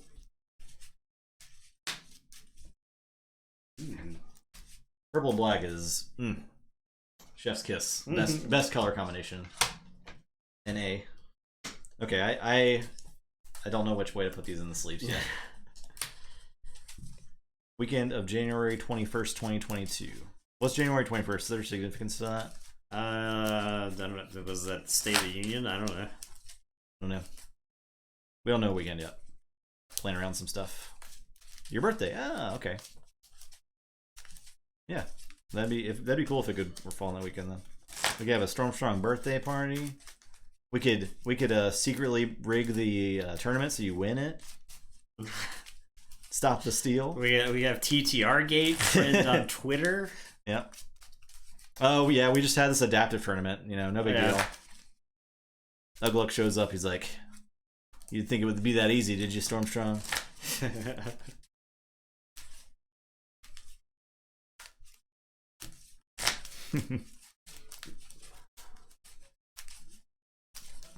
yeah. That'd be cool. I would love to meet Ugluck as well. I'd love to meet every one of y'all's, and hopefully we will. The ones who we have not met already. The ones we've already met, nah. We don't need to meet you again. I feel like there's there are a pile of people, especially that like hang out in the stream now that didn't before COVID started. That I feel like I know better than people we met in real life. Prior to COVID, because at this point we've been doing the COVID thing longer than we were playing like IRL Keyforge games. So I'd like to meet Nathan in person. That would be pretty cool. Yeah, that would be pretty sweet. I'm sure there wouldn't be a funny story about it. No need to meet again. Ugh. Y'all better be at the next. I mean, like if Justin and I randomly selected the decks from our box and handed them out to the participants of the tournament, then I'm sure we would have won our own tournament too. Crit Camp Gate. That playmat is super sweet. I still got it rolled up, protected. The 5th anniversary Crit Camp playmat. Actually, meeting Nathan in person is a trip. He's more Nathan-y. He is extremely Nathan-y. Ask who was it, Cav? Or who came to dinner with us at Whataburger? That was Cav. Cav, yeah. And Nathan ranted about PoE currencies for like an hour. I'm just sitting there eating a burger. Cav was super into it though. Yeah. If you're like because Cav is like data scientist by trade, right? Like that's his day job. If you're a data scientist person, PoE has all these like public facing tools that you can use to examine what have I started? A pile of data. And so it's just one of those where it's like once you realize it's there and you start diving into it and you start realizing what's going on, there's like a lot to chew on. So I'm gonna look. Yes, give me stack them chains up. That was a good game. I'm glad that game was on stream too.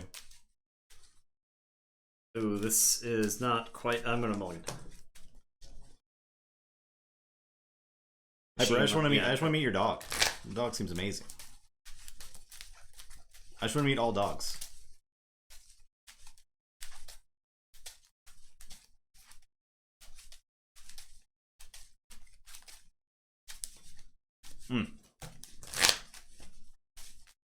If Eddie can get to TTR Con, I would love to have him there. Yeah, not entirely sure. I don't know how you work out a dog at a con though. Yeah, might be too much. Especially if you're playing card games for 60 yeah, like hours, it could be a situation where like if it's a dog friendly hotel, he could be there, but he couldn't necessarily be like at the event, or he could like make an appearance at the event, make a celebrity appearance. Pet friendly venue. If it's possible, try to make it happen. Lucy Justin gets so tired I described the lost. Yeah, that was good. That was good. You wouldn't believe this a-hole I lost to in the earlier in this tournament. $2. It's the paw print. Get your picture taken with it. This yes. TTR Con is the great launching point. The scheming. Let's for go. The TTR pyramid scheme. $50 Eddie paw print. Yeah. Prints. $50 Eddie licks your hand. Get a picture taken with Eddie. $45.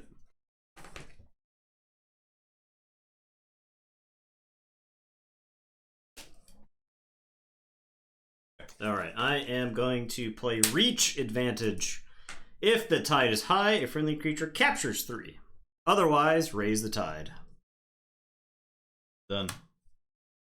Alright, I will say Shadows. I'll play Trickle Down Theory, which raises the tide. Okay. And it says Omni, gain 1 if your opponent has 6 or more, which is, I like that card a lot. It's like that's pretty good. Generating Amber. I'll play Gas Pipes Malone. Before fight the creature it's fighting, captures 1 from its own side. I'll play Booby Trap, just to gain Amber.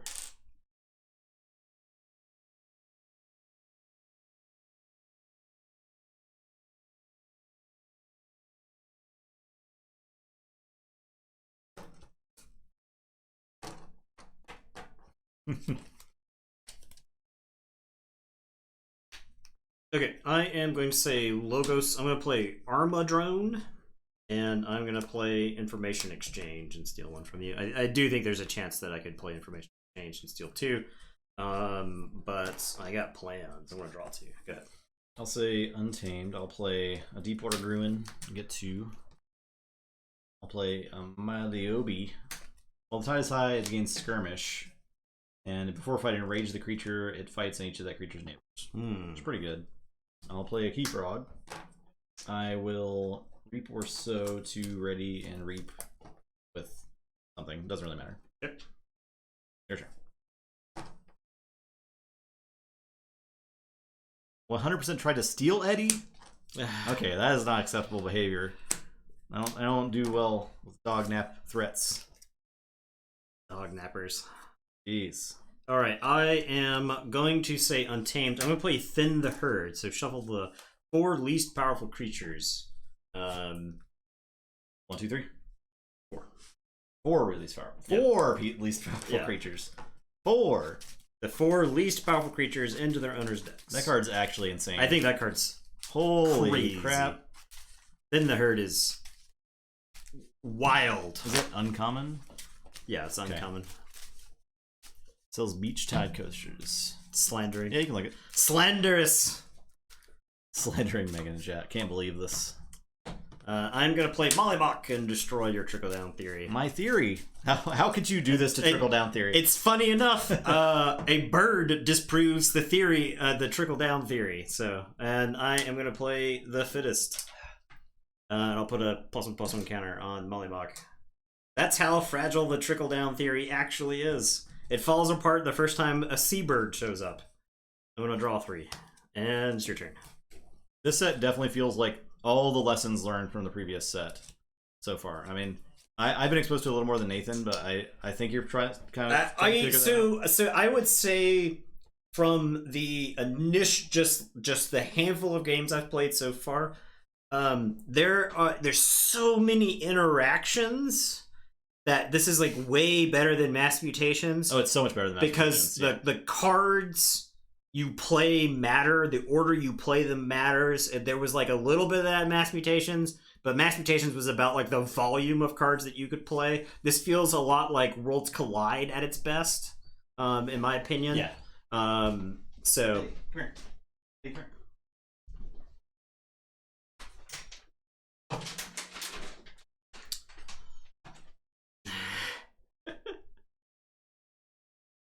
This is give smooch.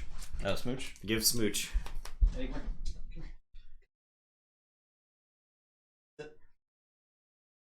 Okay, I think I can get it.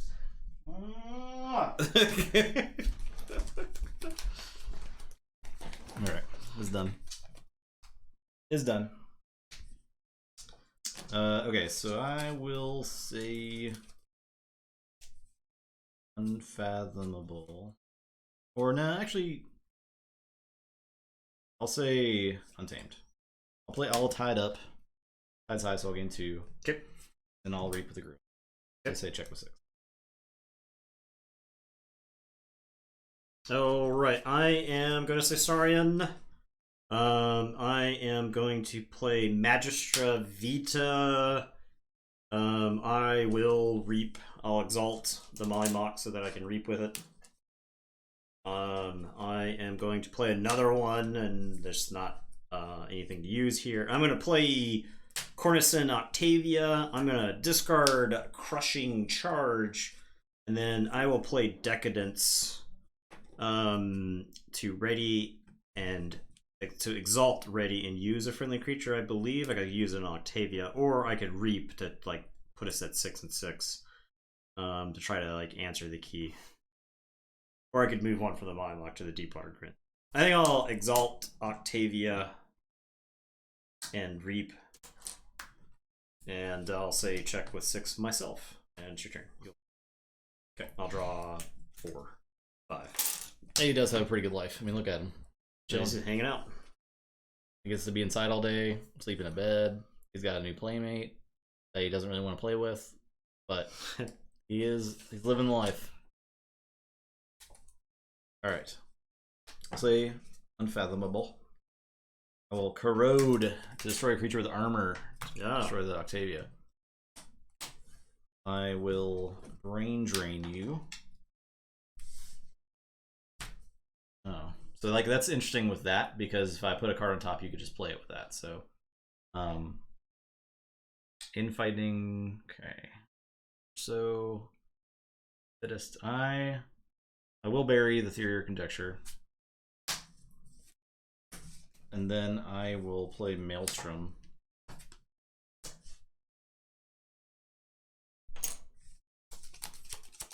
And I'll play Velucanth.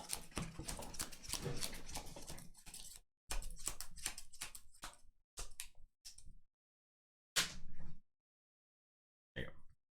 Your turn.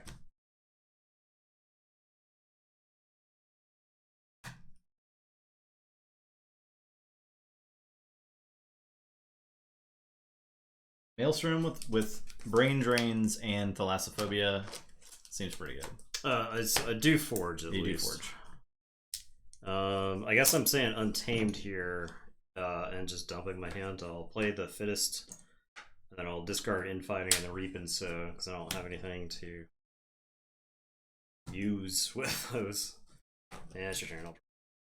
Say Untamed. I'll play Cross Porpoises, Raise the Tide, and Rage 2 enemy creatures. That's a really good card. And I'll play the Gruin. Get to check. Okay. I am going to say Logos, so I'm gonna play Old Egad. And then I will I'll just play the top card of my deck. This guy. Yeah. And it's your turn. Another Evil Twin, yeah. That's 3 from this box. That's a lot. Okay, so Forge. I'll say Unfathomable. I'll Reap with a Lucanth and exhaust your creatures. I'll play Call of the Void, exhaust a creature. If it was already exhausted, destroy it instead, and its controller loses one. So I'll hit the Milobi. And I'll play this this Photic Raider, which captures 2, but as high, +4 power. Alright, my turn. I am going to play Pterodactyl. I am going to play Magistra Vita. I may exalt a friendly non-starring creature. I will. I can Reap with it. I can't. I will play Decadence. I'll just move that over to here. And then I will play Magistra Vita. And it is your turn. I will draw 4. Say Untamed. Play All Tied Up to get 2. I will assert dominance. For remainder of turn, a friendly creature gains skirmish, ready, and fight with that creature. I'll fight the Magistrate with Lucanth, and then exhaust your creatures. I'll play Youngest Bear, and I'll Reap with a Gruin. Check with 6. Okay, I am going to say Logos. I'm going to play Old Egad, and then Final Analysis. Destroy each creature. Each player draws a card for each creature destroyed that, for each creature they control that was destroyed this way. So I'll draw 4. Yeah, so those are weird because they ward, but they're already marked for destruction, so I think they already die. Yeah. I didn't think they were going to hang around, so I'll draw 4, and I will lose. So I have the Chronophage finally, but yeah. It turns out losing 2 turns in the middle of the game is absolutely brutal. I lost my board and 2 turns effectively because I had to get back to where I would. I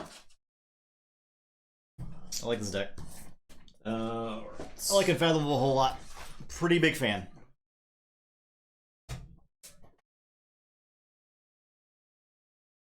Two more decks. And we got another display to do on Wednesday, by the way. Yeah. Should be exciting still. Yeah. Alright. What do you get so bad? I think it has its place. Yeah, if you have a way to destroy it, it probably gets better, right?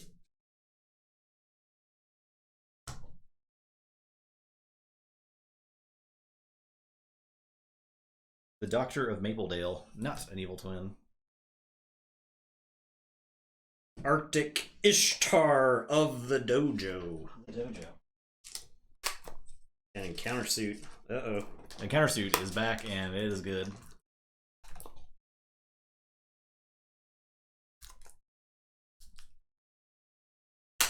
Logo Star Alliance Untamed. I bet there's some absolutely righteous Logo Star Alliance Untamed decks in the set. Jeez.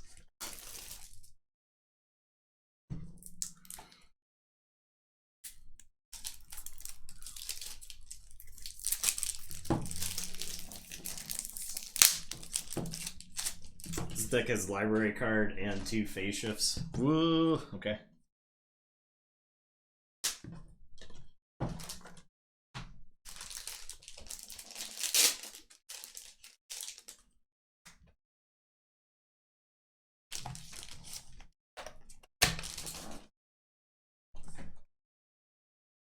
I think there's a lot of complementary house interactions in this set, actually more so than in others. Oh, I'm gonna Mookling you.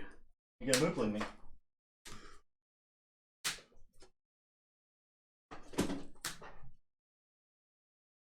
Ooh, a Waste Knot? Exciting. 2 Mooklings and a Waste Knot? Wow.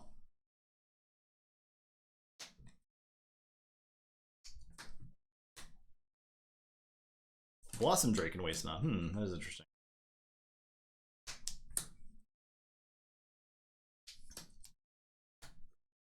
Is one of the phase ships enhanced? Yes. I think it's a bug right now in Master Vault where if it's enhanced, it gets a different. It gets like its old set number.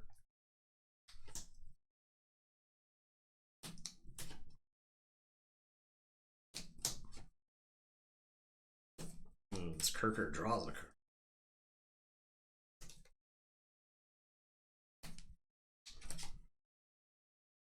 Discoveries.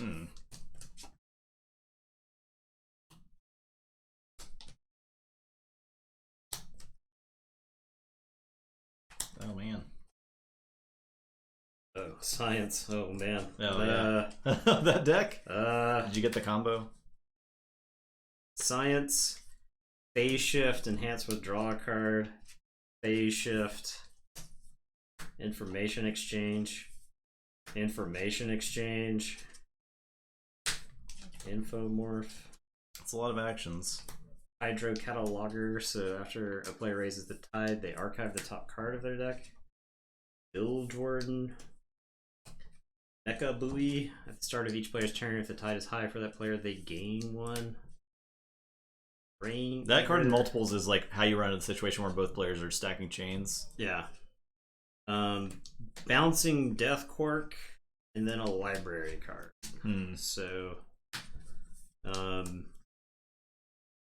you could end up phase shifting the Waste Knot. It's oh boy. This deck seems like it can draw a lot more consistently than the deck from last night. Baby. Oh yeah, yeah.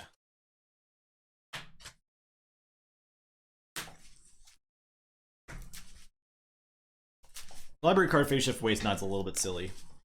Yeah, a little bit. You just take like a slay all your logos. Take a 25-minute turn. Yeah. Science.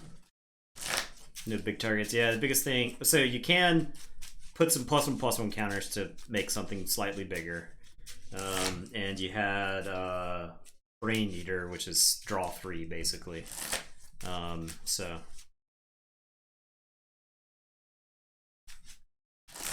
the good old days of big combo turns. Yep. There's a lot of cards that like say for the amount of like cards you played this turn, you do whatever. So we can use this D12 as a storm counter now. Storm count. Yeah. Storm count 1. I play Tendrils of Agony. There's the key cheat that's like you forge a key at +7, -1 for each card you played this turn. Yeah. Wow. It's pretty good.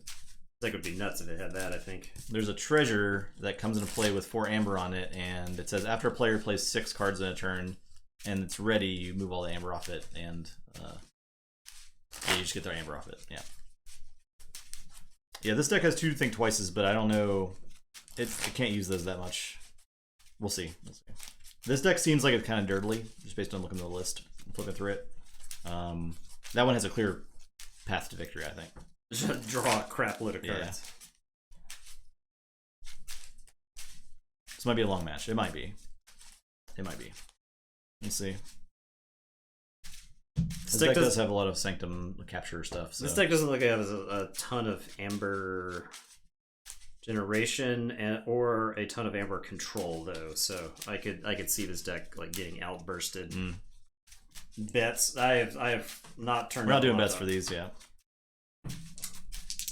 And we'll be deleting Amber before we start the tournament. 6. I think I won every die roll. Yeah, I think so.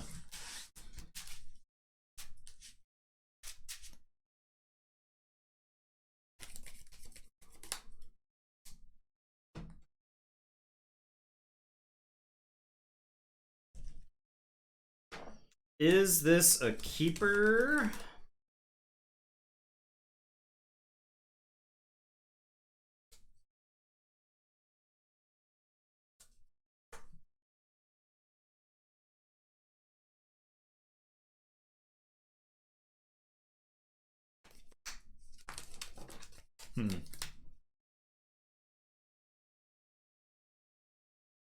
I'll keep. I'll start the Brain Eater. Play Unfathomable Brain Drain. Ooh. These. Okay.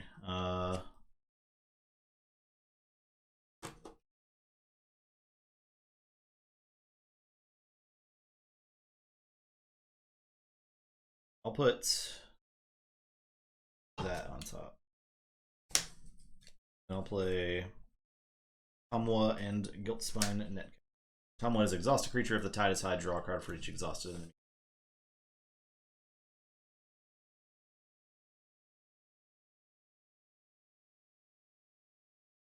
I am going to say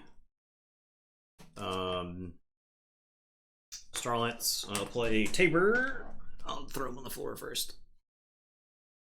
Tabor. And Zap. Zap Tomwa. Yeah, you're Tomwa. Oh, 3 damage. I'll play Biome Discovery. If the tide is high, blah blah blah. If otherwise, raise the tide. So I'll raise the tide. And it is your turn. I will draw.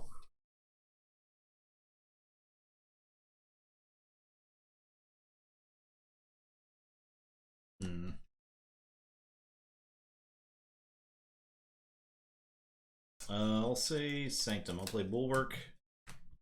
I'll play Trial by Water. I get to capture 1, and I reset the tide. It can't be changed. It cannot be raised during your next turn until the start of my next turn. Your turn. Honors Kisis is the key cheat. Okay. Man, yeah, I think there's a lot of potential for that card, but it's rare. So, like, the deck that it's really good in, it's going to be very hard to find. Alright, I am going to say Logos. I'm going to have Brain Eater fight your Bulwark, and I will draw a card.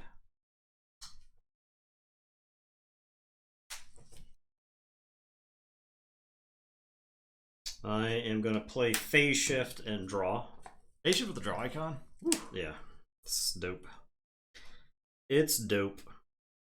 I am going to Waste Not the Brain Eater to draw 3.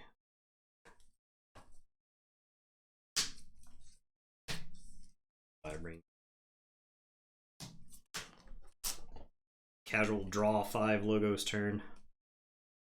I am going to play Hydro Cataloger.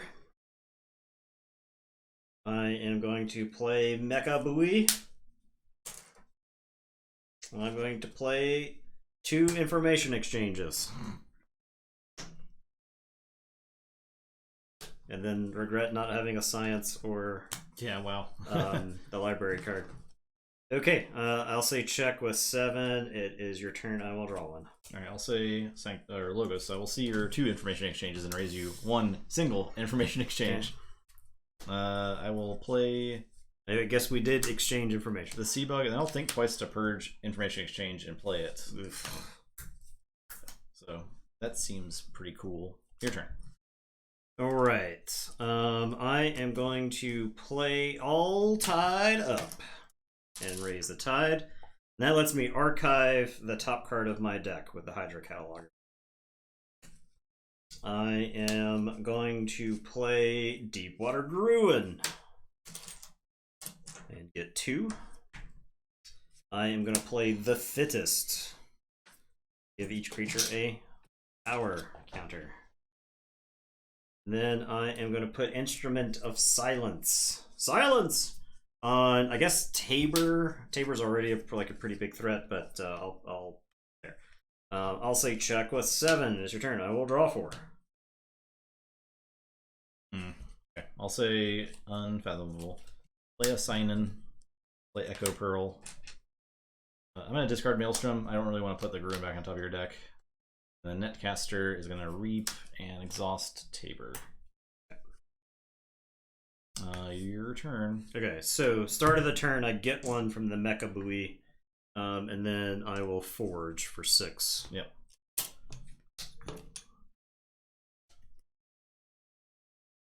Did you lag the bot out?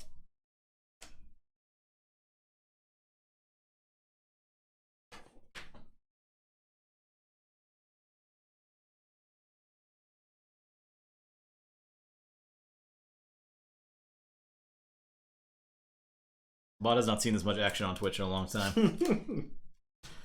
Lots of queries.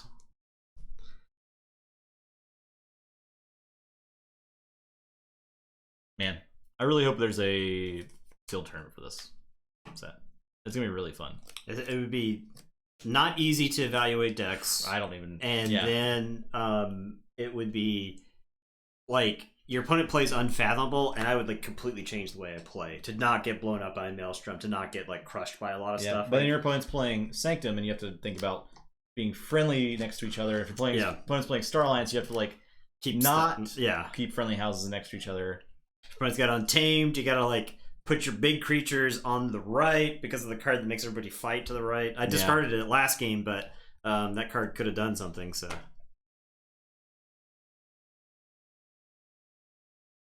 Okay, I am going to put my archives into my hand, and I'm going to say Star Alliance, and I'm going to play Selective Preservation. Choose a creature of each power value, destroy each creature not chosen. So I'm going to choose 2, 4, and 6, and all the other 4s are dead.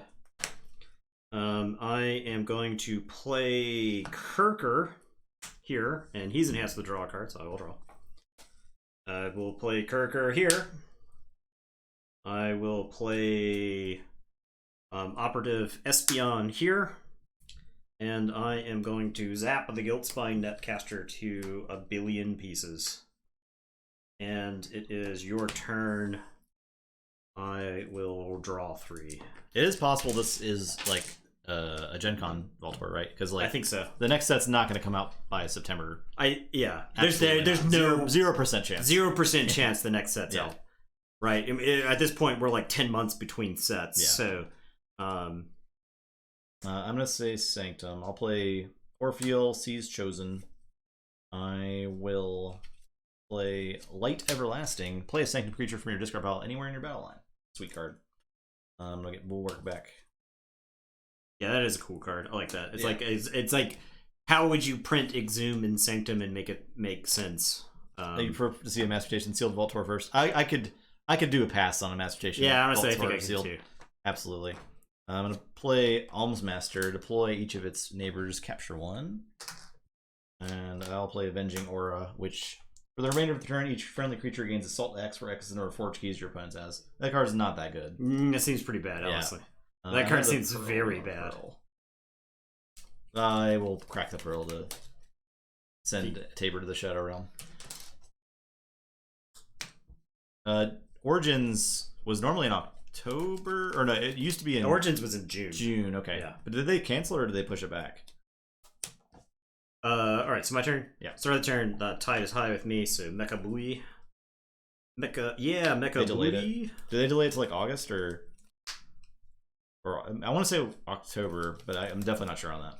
Alright, so I'm going to play Diplomat Agung. I'm going to choose Deepwater Gruin. The end of turn... A friendly creature belongs to the house of your choice in addition to its other houses. Deepwater Gruin is a Star Alliance creature. Deepwater Gruin is fighting the Almsmaster. Oh, it's like the week after Gen Con, or 2 weeks after Gen Con? That's crazy. Operative Espion is going to reap. While the Tideside gains Skirmish and Fight gain 2. Okay. Is it a monk? It is a monk. It's dope. I'm gonna keep fighting these creatures. Kirker's gonna fight that dude. This guy? Orpheal. Okay. Get out of here, Orpheal. Kirker's gonna fight Bulwark. Get out of here, Bulwark. And it is your turn. I legally don't have to say check here. He's ready now. Yeah, Gen Con's September 16th, 19th. My birthday is on the 20th. For our nice Monday drive back, my birthday. I'm totally fine with that. Spend 9.5 hours in a car. Yep. I'm going to say Logos. I'll play Mobius Scroll, Captain Cressage, and Static Charge on this guy. Gain 1 and I At the start of your turn, deal 2 damage to each of this creature's neighbors. Okay. I love that card, by the way. Okay. It's really cool. Yeah, it seems pretty good. It's another thing that's like, force your opponent to position this way. Yeah. Sort of. Alright. So. Okay. So I am starting my turn. Mecha Booey. This guy does 2 damage, so these explode. It's one of those things where like I could take 3 chains, but I feel like you're already behind. I'm already behind. You get so much more from taking the tide. Yeah. It doesn't help me get back into the game. It's just going to be giving you amber for a while.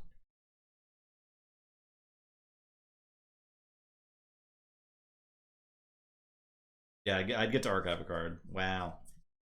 Whoop-de-doo. You get to archive a card and use a creature. I didn't have a creature to use. And not to mention whatever else he has. If I had if I was able to use the Sanctum guys that could fight game 2, then it's a little more palatable to use, but Alright, I am going to say I think we're going to learn how aggressive we can be with the Tide.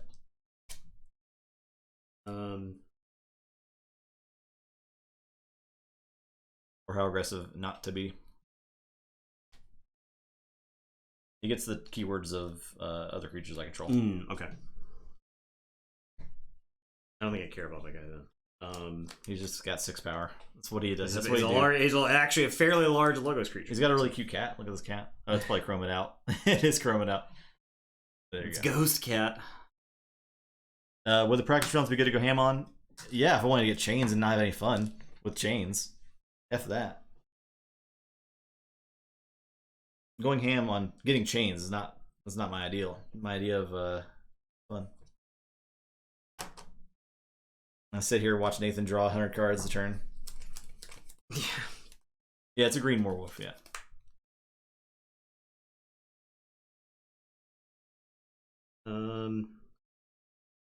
Okay, I'm gonna play Dredging Druid, which is elusive, and reap if the tide is high. Put up 3 creatures from your discard pile on top of your deck. I'm gonna play Mookling. I am going to play Reaper Sow. I can reap with this and put the Gruin back on top, but I don't think that is the call.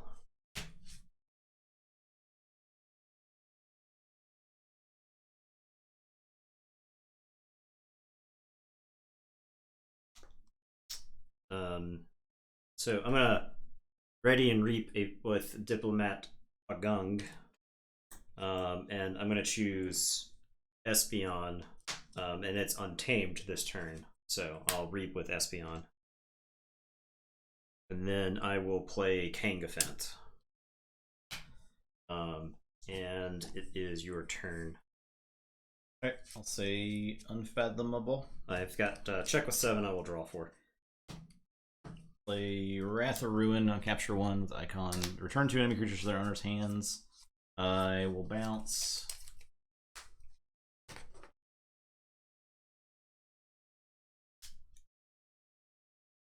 Bounce Gurkar and the Druid.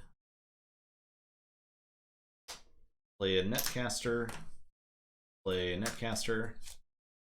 I'll play a Photic Raider as capture icon, and then he captures 2. That's it. Okay. Start of the turn, tide is high, I'll get 1. Then this explodes and Espeon takes 2.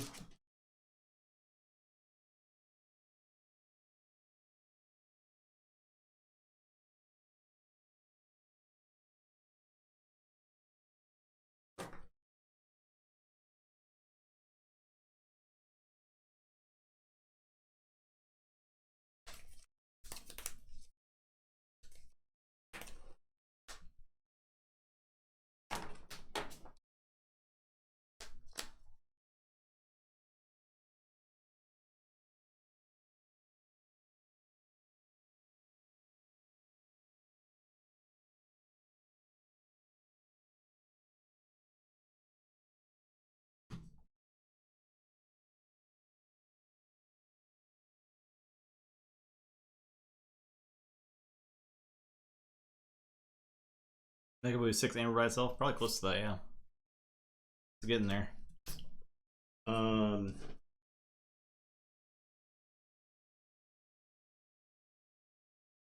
Okay, guess I'll say Logos. I'm gonna play library card. I am going to play Infomorph. I'm gonna play Phase Shift to Biome Discovery. So if the tide is high, I may look at the top 2 cards of my deck and discard one of them.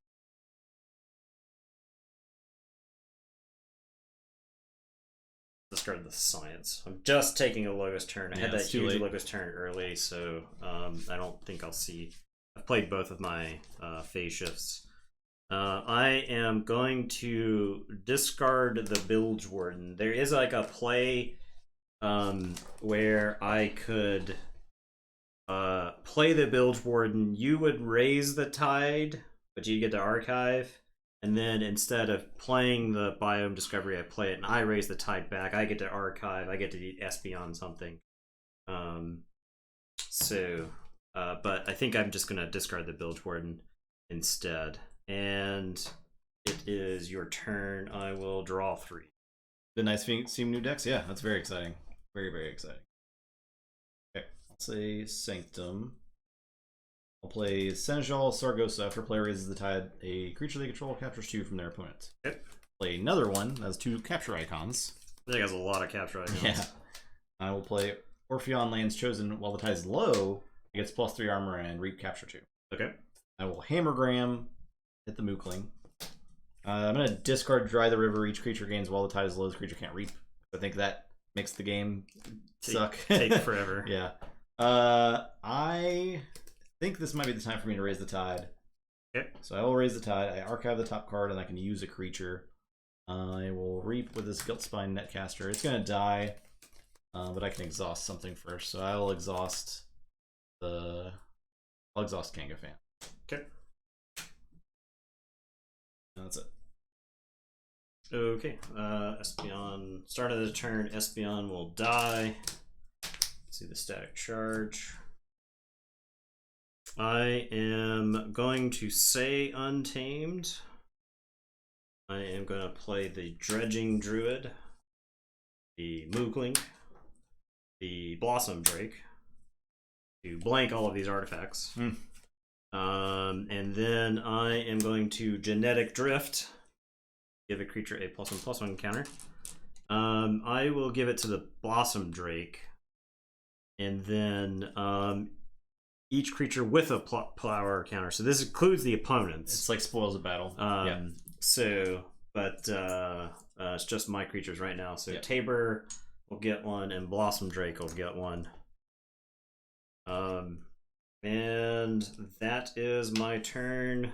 Ready, and it is your turn. I will draw 2, and then shuffle and draw 2 more. All right. So start of the turn, I get. Oh, to, this is. Oh yeah. Yeah. I need to flip the tide. Start of the turn, I get to gain 1. Didn't work. It's broken. I gotta flip it again. And back. You don't gain 1. The Hydra, the Mecha Buoy is blank because of Blossom. Oh, okay. Fair enough. Okay. I'll say, what is this? I'll say Sanctum. Play Grey Augur. Each of his neighbors gains fight, gain 1. Which is pretty sweet.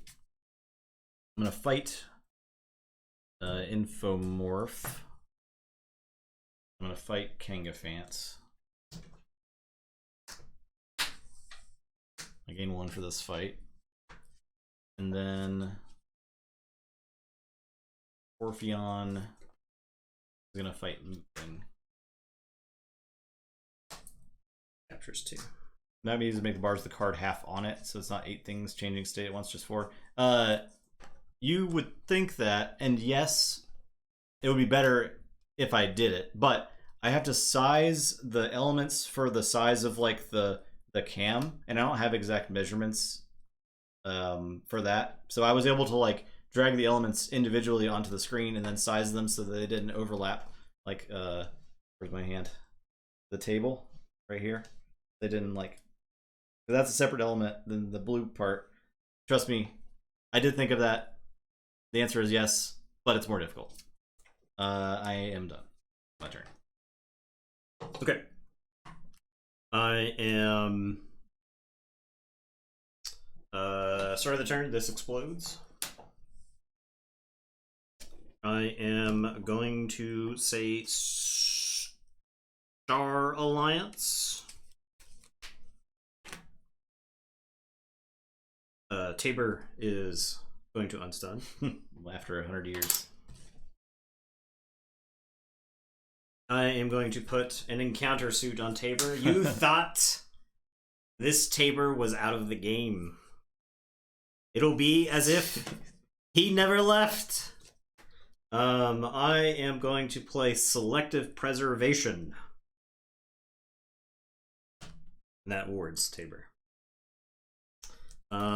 So choose a creature of each power value. We've got 3s. We've got 6s. We've got 2s. We got 6. We got 6 because the tide is high. Yep. We got a 6. We got a 3. We got a 10. We got a 5. Okay. So 10 and 5. 10 and 5. 3. I'll choose that one. Okay. The Gray Augur. 6s. I will choose this one. These all die. Those all die.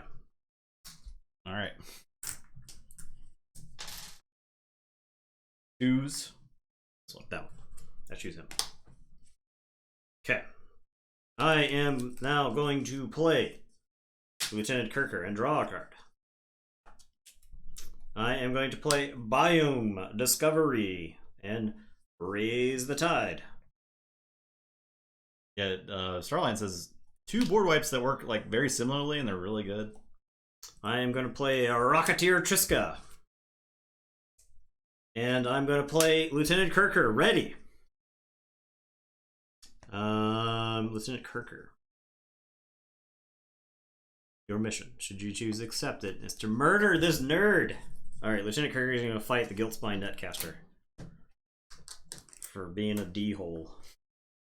And you get to capture 2 for raising this. Ooh. I'll throw in the Blossom Drake. Okay, and it is your turn. I will say check with 11. Okay. And I will draw 5. I'll say Logos. 5. Play Bill Jordan and raise the tide. Okay. I will play Isotropic Core to get all my characters Hazardous 1. Which Which is pretty sweet. I will play Think Twice.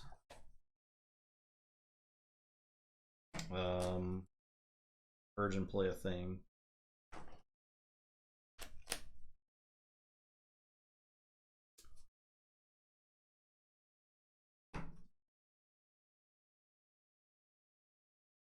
I should have put this amber on. But I wasn't thinking that far ahead. I think I just took this opportunity to purge my Avenging Aura. Okay. Because you're about to reshuffle, and it's like if you draw a dead card on your next go. Yeah, I don't want to draw no dead cards. I'll use Mobius Scroll to. You cannot. Yeah. Okay. Well, it is I'm done. blank. I do get to capture 2 from that though. So there's that. Captures creature 2. They control captures a creature. 2. Okay, yeah. That's fine. Doesn't agree. Okay. All right, my turn. Yep. I will forge.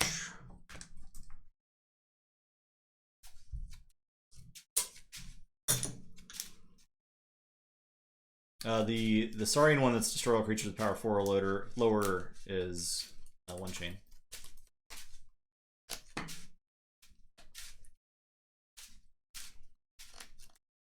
All right, I am going to say Logos. Is it time? First things first, I got a BDQ. I'll get my Blossom Drake. And I'll get the Gray Augur. So the artifacts are now on.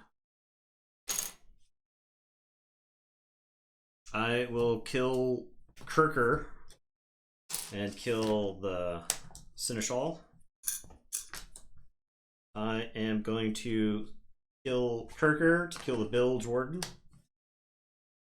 I will leave Triska alive. That's like a free one, right? Because you'll play another action. Just destroy. Yeah, you still get to kill. As long as okay. So I'll destroy, and the ward goes away. Alright. I want him in play. Oh, okay. So that I can play Brain Eater. I got a library card. So every time I play a card, I get to draw a card. I'll play Phase Shift. I'll draw off the symbol. I'll draw off the library card. The library card is purged. Okay.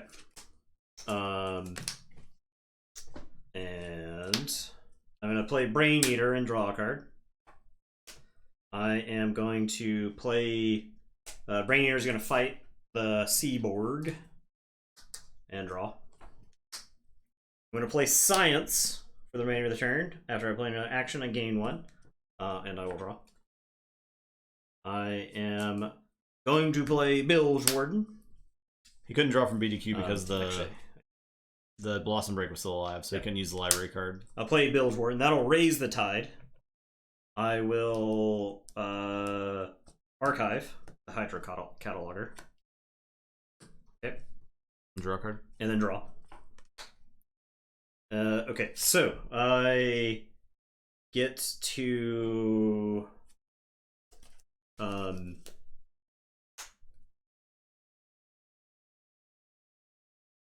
I'd hazardous one. Not that it matters. Yeah. I am going to play my Phase Shift card. I'm going to Reap or Sow. So I gain 1 from the Science. I draw 1 from the library card. I Ready and Reap with a friendly creature. Tabor. Ready and Reap.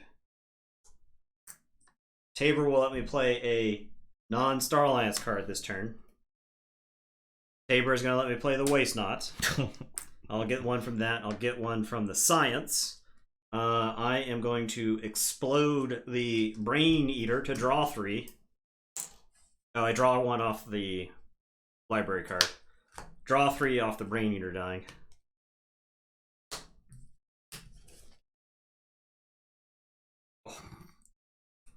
Oh, we just keep going. The funny thing is, literally does not matter. You can stop right here, but we're going. I'm playing Phase Shift, so I will draw. I will gain 1 for the Science. I am going to play Information Exchange. I'll gain 1. I'll steal 1. I'll draw 1. I am going to play Information Exchange. I've got 1 Phase Shift going. I get 1 for the Science. 1 Phase Shift floating. 1 Phase Shift on the stack. Rule of 6 is counted. 2 for the Phase Shifts. 2 for Information Exchange. I agree, Coffee. All the spoilers they gave out were like, is this even going to be fun? But that's fun. Nathan's doing fun stuff. Double library vibes. Yeah. It's pretty close. It's like not quite, but it's like, because I'm also gaining Amber for playing stuff as well, right? So. Okay. And draw.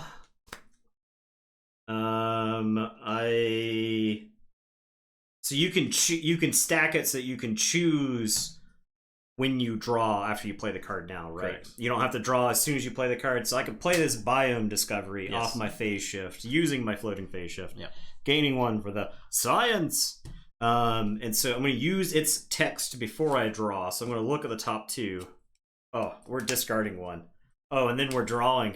And we're playing the Phase Shift that's enhanced. So I'm going to draw. And I'm going to draw again. And I get another Amber for the Science. Phase Shift is at rule of 3, or rule of 6, 3. I've got, okay. So I got a Phase Shift floating.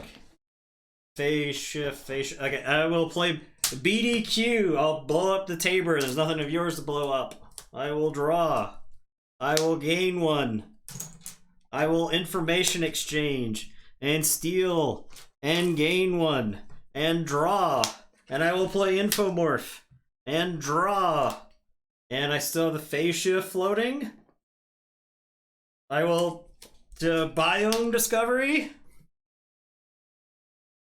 So we'll look at the top 2. Oh, we did it. We discard it. We draw. We play the Phase Shift number 4. I draw. I gain 1. Oh my god! It's so unlucky that I haven't hit the Waste Knot. I'm complaining about that. And then the lands Vulture. Well, I'm out of stuff to do. I guess I'll Phase Shift this all tied up and gain 3 Amber. So 1 for the tied up, 1 from its text, 1 from Science, and I'll draw. Ugh, unlucky. All right, that's your turn. I guess I'll say check with 26. Okay, I can't stop one. So there you go. Oh man. But there you go. That's the power. I feel like this isn't even really that. I mean, I guess it is a rare plus an uncommon from a different house, but wow, wowee, Pretty cool. It's a pretty big pile of amber, yeah. Problem is, if I have like TMTP, you just can't take that turn. But I guess you can set it up to where if like eventually they have to use the TMTP and then you can pop off. Yeah. But I mean, after that you have a giant fistful of cards too. Yeah, the enhanced phase shift is insane. That is crazy. Crazy good. I didn't actually have I know I wanted to hit the waste knot, but I didn't actually have huge creatures to play off the waste knot. I did draw back into the Blossom Drake, so in theory, I would need 2 basically phase shifts lingering so that I could play the Blossom Drake with 1. In that case, the Blossom Drake was like 11 power or something because of the artifacts that were on the table. So, but yeah, that turn slapped. That was insane. Logo sure is good. That one was for all the Logos haters. Yeah.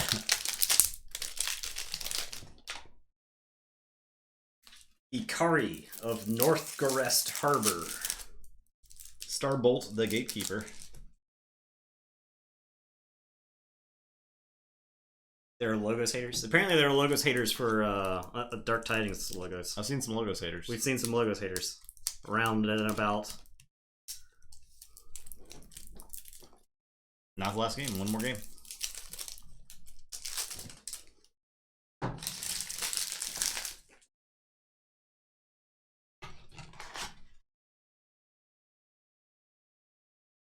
Oh, Trojan Sauropod. That's the card is probably awful. I don't really see much upside that card, but I'm willing to find out. Yeah, it looks pretty bad though. It does look really bad.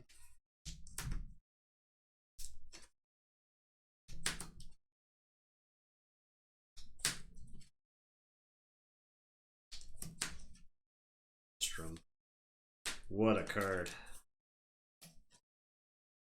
God, the Hookmaster? Mm-hmm. Good one. Frigorific Rod, the Icy Manipulator.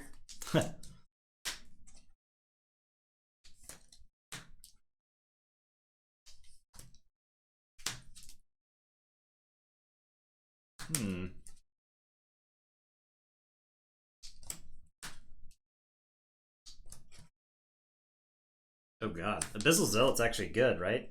Yeah. I haven't seen it do like a ton of stuff, but it's just it's like your opponent has to play around it, right? Yeah.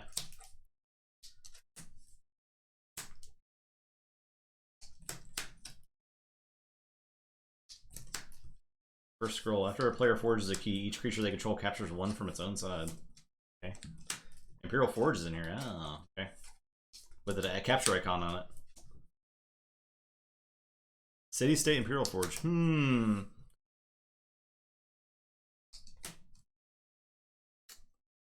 Yeah, what a card. Yeah. Okay, so I think this card is a discard 9 times out of 10. The Trojan Sauropod. But for the purposes of this game, I will actually play it. So that we can see. Okay.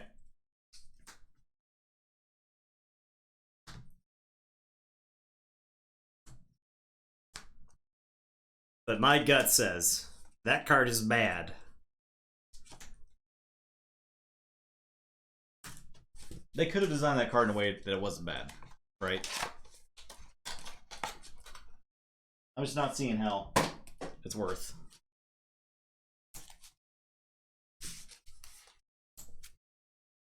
Oh man, some number of eddies in this deck. 2. I got 2. I have 1. Or we have the same house combo. Yeah, we are. Oh, the Archivist. He looks bad in this deck.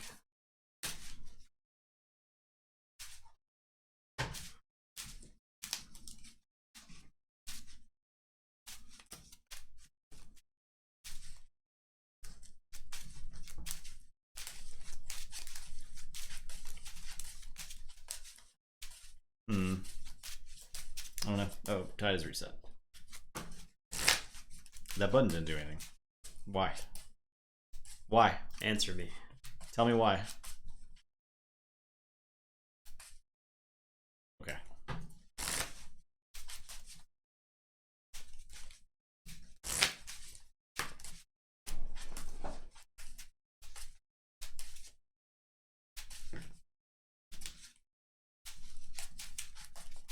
It's 10:15. We're gonna have some long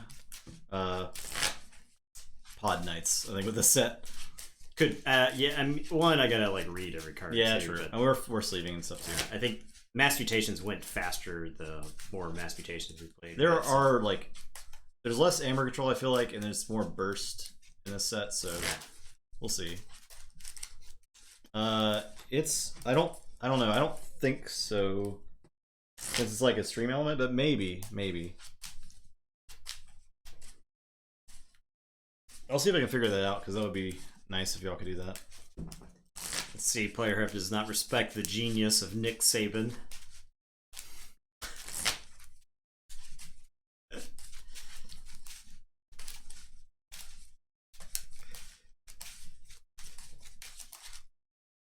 Look at this jacked Archon. Oh, that's actually pretty sweet in Chromewood though.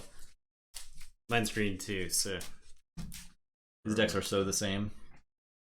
I feel like this box was pretty floating. This is a solid box. Yeah, but I don't know what the average for the set is. So. I mean, we're finding it out, right? Like I think these decks feel above average as far as like total population of Keyforge decks. I feel like a lot of these decks are above average. So you got some insane combo stuff. Oh yeah, I mean I got to live the dream last game. The right? Whirlpool deck seems really good too. Yeah. The One Evil Twin deck I got seems really good. Mm-hmm. Swole Starbolt. Okay, you're first again. Thus completing my victory of going first every game.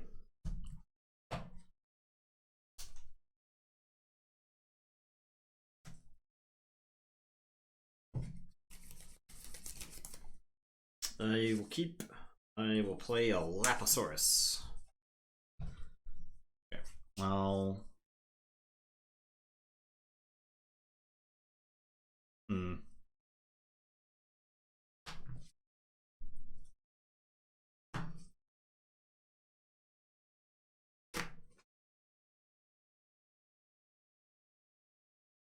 I'll play just this Magistrate Vita. Yeah, that's pretty bad. But it'll make sense in a minute. Don't worry about it. Worry about it. Sam Logos. Put a static charge on Vita. I am going to play a PI Sweven. I will play a Novu Archaeologist. I'll play a Binary Moray. And then Mind Bullets, deal 1 to each creature for each card you have played this. JK. Yeah, you don't want I could actually play that before. I didn't realize this did it to each creature. I thought it did it to a creature. No. I thought the card was bad. No, that's a good card. This card is good. Yeah. I will play the static charge, then Mind Bullets. Imagine you have Mind Bullets in the other deck. You should do 25 damage to every creature. Yeah. To 1 damage? It'd be 2 because it includes it. So. Yeah. Why did Logos need that? And it does it to each creature, so it's no. I play this. I play that. Then I play these. I got you. And it's your turn. I will draw 5. I like strongly considered using the Binary Moray there, but I think it's fine. Just let it sit there. All right. I will say Unfathomable. I'll bubbles the Swervin on top of your deck. I'll bubbles the Laposaurus on top of your deck. I will Wrath Ruin to destroy the Moray. I'll play a Cap. Yeah, that makes sense. Take care, Hyper. See you on Wednesday. Alright, I am going to say Unfathomable. I'm going to play an Echo Pearl. I am going to play a Seabringer Kikoa. I'll discard these creatures. I cannot play. And it's your turn. I'll draw.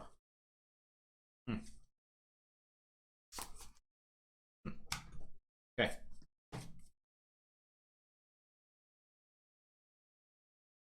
Kills yaks from 200 yards away. With mind bullets. Says few understand the secrets of his power, which is, I feel like a missed opportunity. Why? That's part of the lyrics too. Oh, it is? Yeah. Wonder Boy, what's the secret of your power? Ah. Yeah. So I was expecting more of. I was expecting more of just actual lyrics. From it, yeah. So. No, we're doing another box Wednesday. Yeah. Oh yeah. Okay, I'll say Saurian. I'll play a Saurarium. Each creature with the lowest power cannot reap. Okay. Right now it's only count, but something. I'm gonna play Humble to exhaust the Archaeologist. Okay. And your turn. Oh, I have this guy. He will reap. He did 2 damage.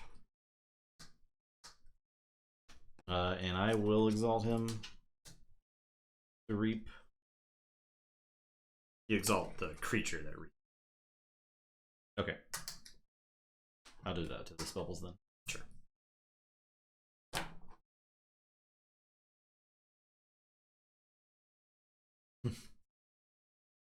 Alright, I am going to play Final Analysis. I will draw 2. And this is destroyed, so I will raise the tide. I'll draw 4.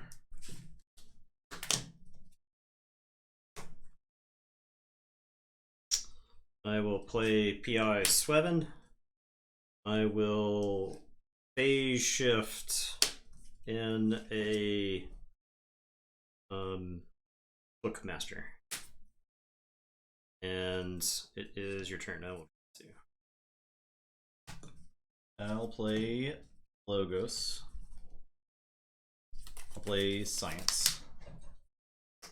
I will play Positron Bolt. I'll gain 1 with Science. I'll play Mind Bullets. 3 to each creature. I'll gain 1 for the Science. I'll play Theory or Conjecture to play the top card. That's Talmage Steelheart. I get a 1 for the Science. I should have had the Storm counter going. I need 1, 2, 3, 4, 5 counters.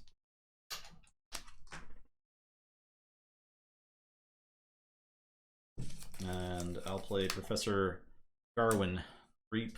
You may choose a card in your archives and put it in your hand. To check with 8. Need more sound effects? I know. Look, my stream deck is chock full of buttons. Okay. I am going to say Saurian. I'm going to play Consul Primus, Lapisaurus, Faust. Faust is going to exalt the Consul Primus. I am going to Carpe Venum to exalt 2 enemy creatures.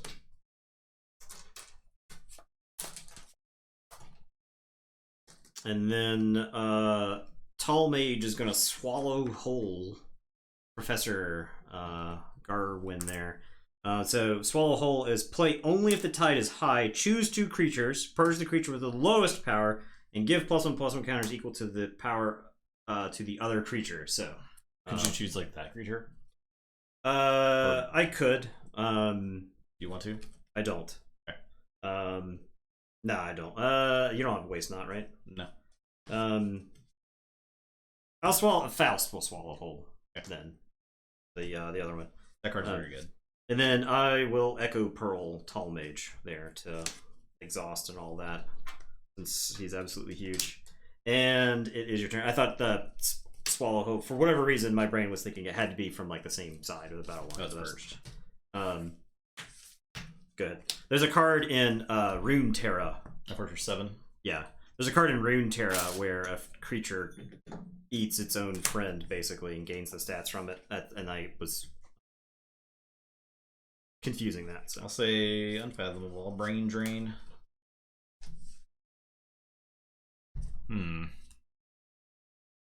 Hmm. It's a lot of Saurians there. Deal 1 to each creature and destroy each upgrade. Did you forge for +1? Yeah. Forge for 7.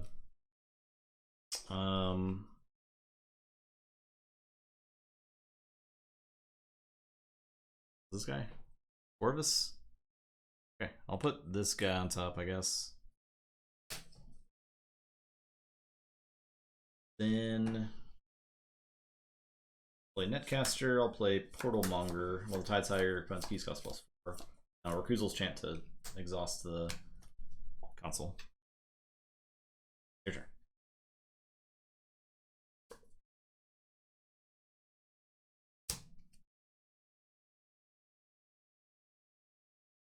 Alright, I am going to say Saurians. I will play High Priest Torvus. I will play Wipe Clear, deal 1 damage to each creature, destroy each upgrade. This card combos with Cleansing Wave. Turn the pile in the middle? The pile? This pile? Oh, yeah. Just the guy. It's a 3-power guy. The creature who is now blank, effectively. Vanilla guy. Yeah. Lapisaurus is going to fight the Guiltspine Netcaster, because screw that guy.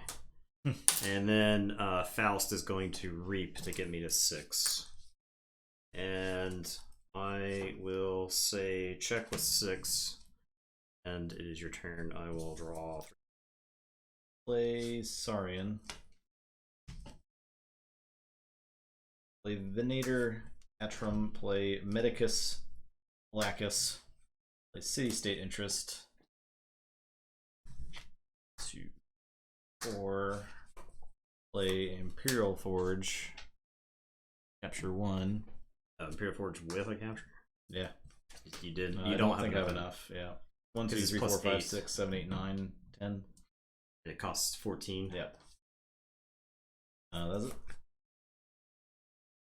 Could take the Tide here, but you can pretty easily kill guy, so I don't think it's worth. Your turn. Okay, I am going to say Saurians. So Console Primus cannot reap because of this Sauriarium. So I'll play Physicus Felix. If the Tide is high, I may exalt a creature. So I will.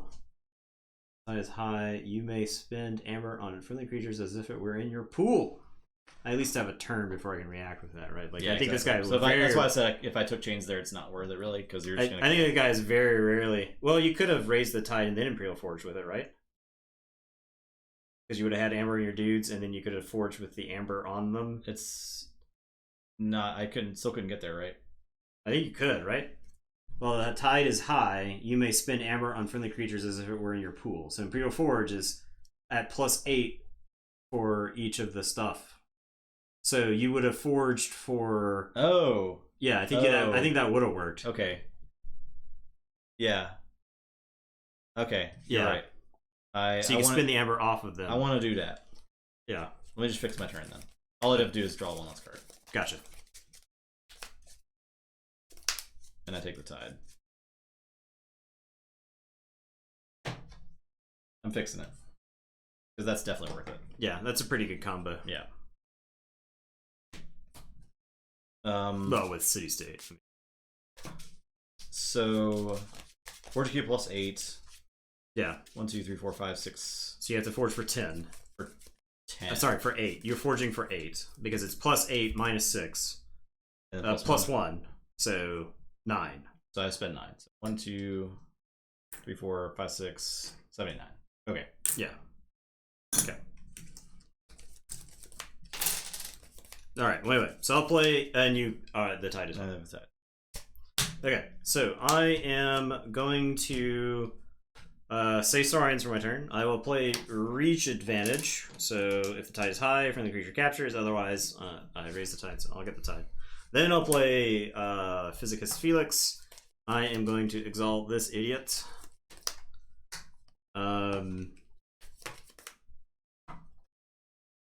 High Priest Torvis is going to reap. I don't think it's actually worth using Torvis there to replay this reach advantage. Consul Primus can only fight. I don't think it's worth fighting there with him. Faust will reap. Lapisaurus will fight. And it's your turn. I'll draw 2. I will say Saurian. This says exactly like Worlds Collide. I had all my amber captured and then used to let my opponent forge a key. Play wipe clear, do 1 to everything, throw all upgrades. Okay.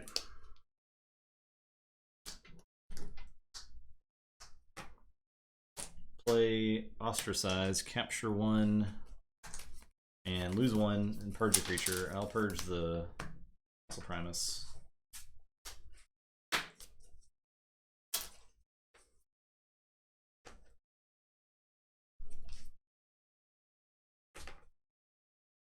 I'll reap.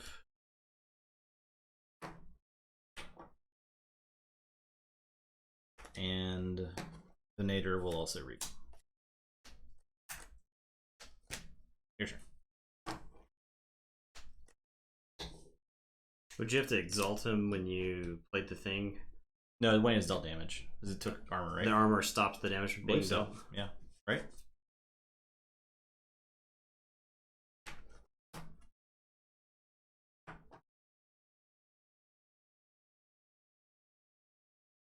Alright, I am going to say Unfathomable. I'm going to play Brain Drain.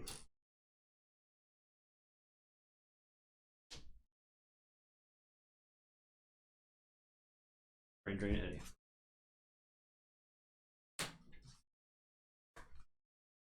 I am going to put Medicus under pressure, I guess. I think it's about the same. It's like tempting to put him under pressure, but I think he's going to end up sitting there forever.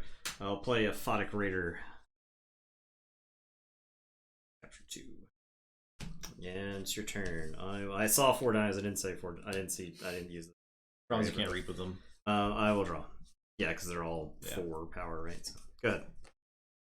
Alright, I'll say Saurian. I'm gonna fight the Raider. Oh, it's the Tide Side, isn't it? That's fine. I'll fight the Raider. Yeah, he's also behind a taunt. He's behind a taunt. I will.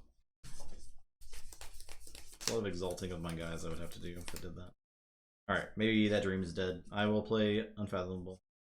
Play a Sign-In. I'll play Guilt Spine, capture 1.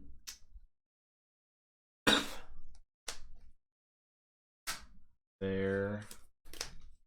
And play Flame Gill Enforcer. Okay, as you're drawing, Eddie. I missed the amber icon on that guy. No, the capture.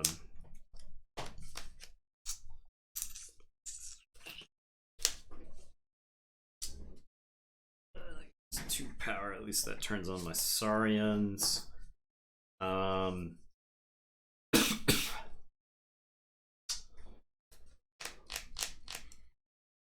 There's a lot of sound clip potential in this set, yeah.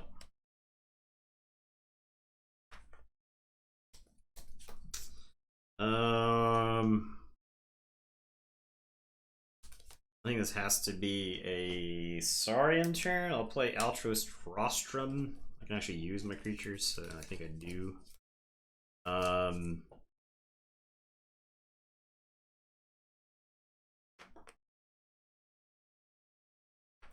Torvist is going to reap.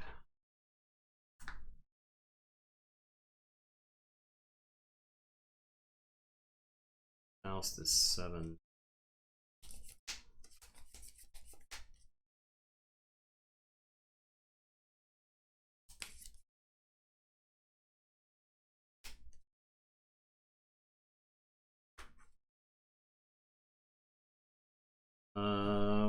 We have to kill some idiots.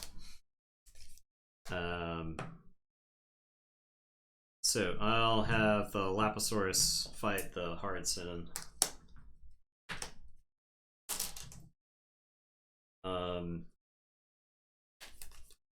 And then I think these other 2 idiots just reap though.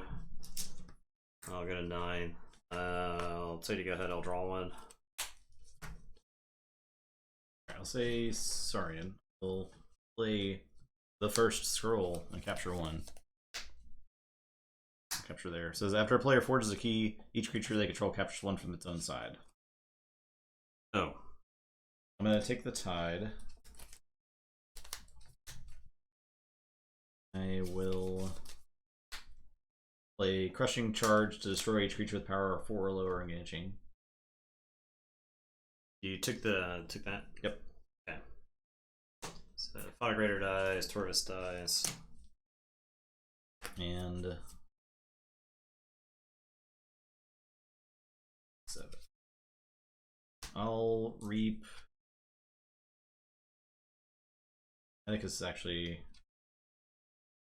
I need to reap with Medicus before, because now he's the lowest power. Oh, I should reap first. So. That is my turn. Alright, so I'll forge, and then these idiots take amber from me. Okay, I'm saying Logos. I will take 3 chains to take the Tide. See if I care. I'll play Submersive Principle. If the Tide is high, each player loses half their amber. I am going to play an Eddy and archive a card. And an Eddy and archive a card. And then I will play Tall Mage Steelheart, who's going to come into play with 4 +1/+1 counters.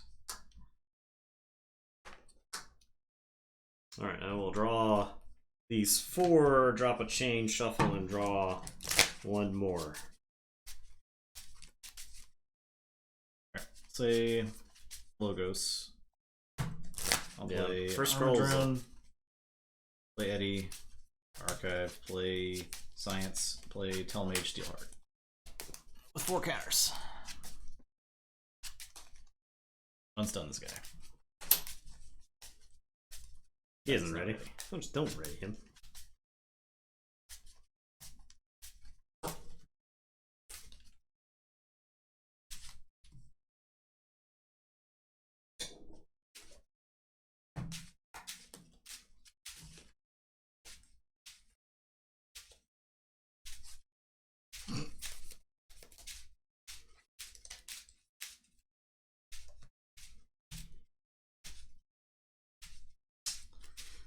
Okay, so my turn. I am doing it because I said I would. I am playing Censor Philo. I will play the Trojan Sauropod. So I'll capture the Steel Mage. And here you go, here's the Sauropod. Okay. It's all yours now.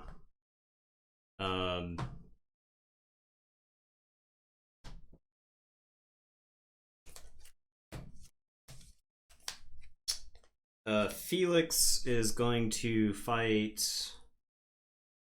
Sorry,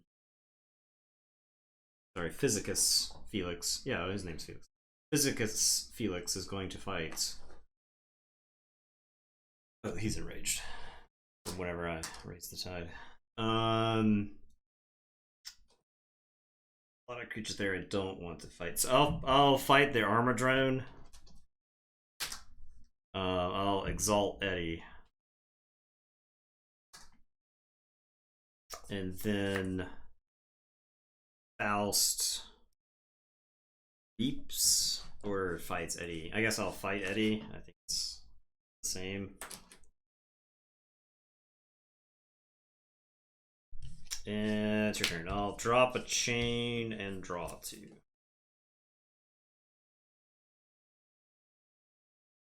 Okay.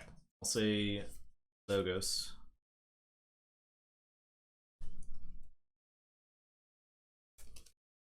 I'll play Submersive Principle, we each lose 1.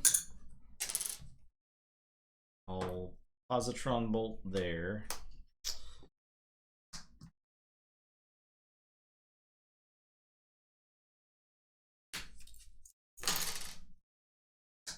I will have this fight an Eddy, and this fight an Eddy. Loses his enraged token finally. He's no longer enraged. Have an Armadrone. I think I should discard it. Your turn. Ready my Trojan Sauropod.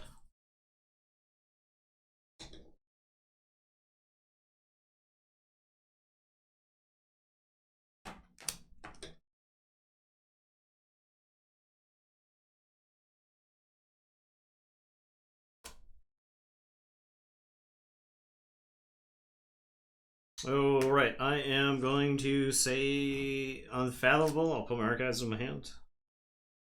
I am going to play Maelstrom. Okay. So you'll get these. I'll get these. Gain 2 chains.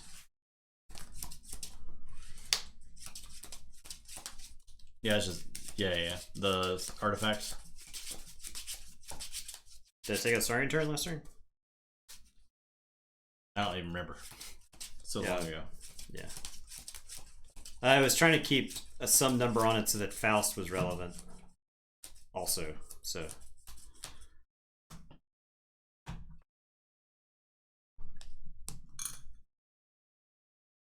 Stacked deck there. I am going to play Frigorific Rod. I will play Echo Pearl. I will play 2 Abyssal Zealots. And drop chain and draw 3. Okay. Say Fathomable. But pick up archive. I will destroy a flank creature. Bubbles 1 on top. Play Guilt Spine, capture 1. And I'm done.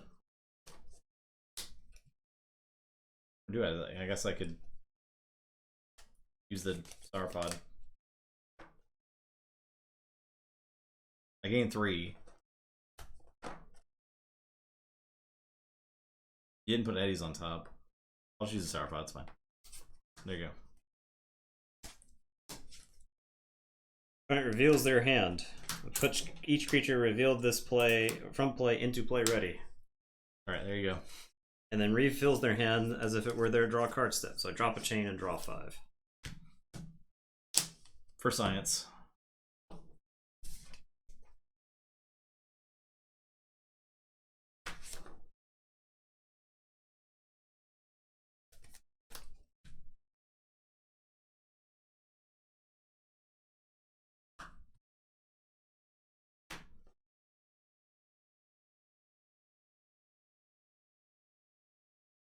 Oh yeah, it drops an extra chain. That's true. That's true.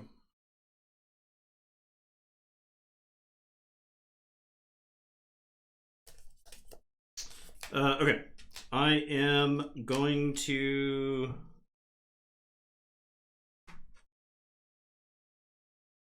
Change tide?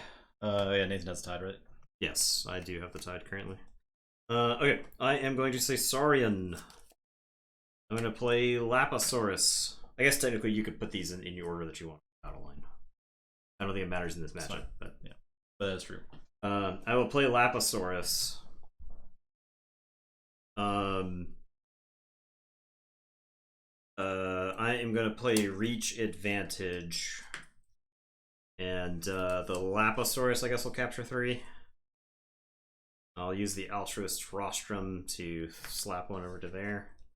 I will have Physicus Felix fight the Guilt Spine Netcaster. I'll Exalt Bubbles. I will Swallow Whole. I'll choose Philo and Bubbles. Purge the chosen creature with the lowest power. I get to break the ties, right? Since I'm the active player. If they're the same. Does it say different powers? Choose 2 creatures. Purge the chosen creature with the lowest power and give a +1/+1 counters equal to its power to the other chosen creature. I guess so. Because that's the way Fangtooth Cavern works. I choose among ties. So I'll choose him as the lowest. So he's purged, and I'll put 5 +1/+1 counters on Philo.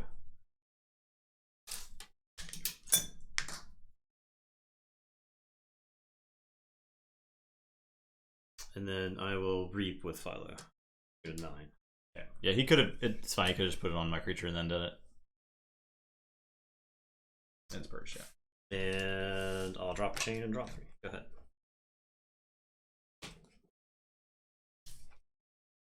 Okay, I'll say Saurian.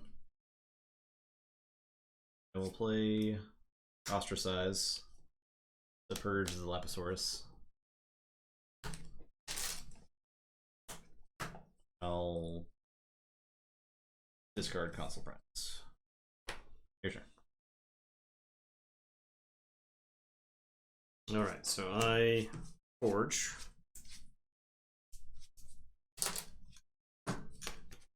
I am going to say Unfathomable.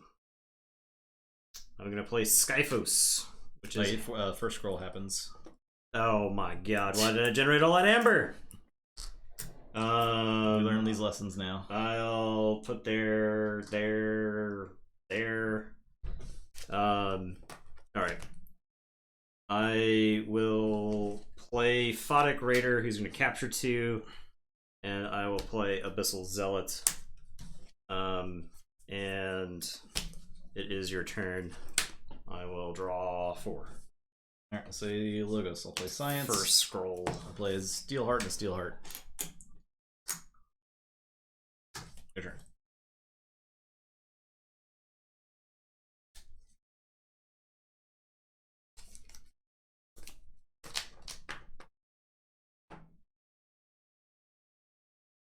Just don't forge keys. It's easy to play around.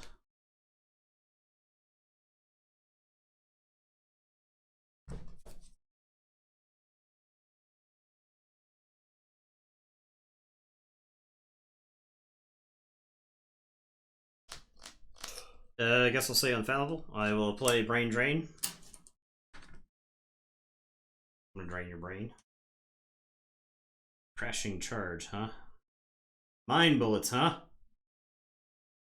All of these are bad. I guess Crushing Charge. I will play Seabringer Kakoa. I'm gonna Frigorific Rod and tap the 5 power one. I'll Echo Pearl the other one. Oh no, the beeping. The dread beeping. Can you guys hear that beeping? No. Can you hear it? No, they can't. Okay. Abyssal Zealot's gonna reap. Skyphos is going to reap. Was that the lowest power? No, that's 6. So 3's the lowest 3's the lowest power. JK. Photic Raider's gonna reap. Skyphos just sits there. And it's your turn. Okay. The Logos. I will draw 2. Play Theory or Conjecture to play the top card of my deck. It's a Crushing Charge. Oh, that's right. Yeah. Skyphos, the tide is high. The tide is high. Okay. Goes there. You get that. These all die. And that too, right? Oh yeah, that too. 4. It is 4.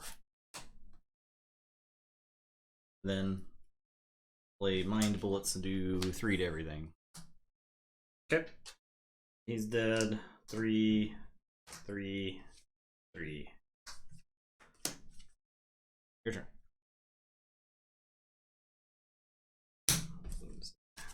Skyphos.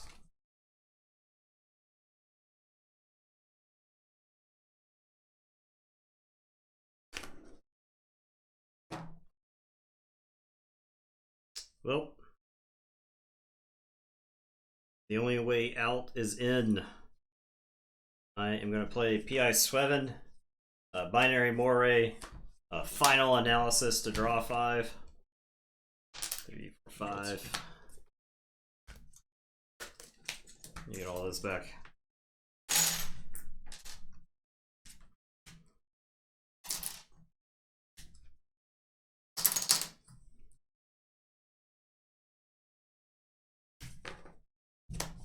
That was mine? Yep. Okay.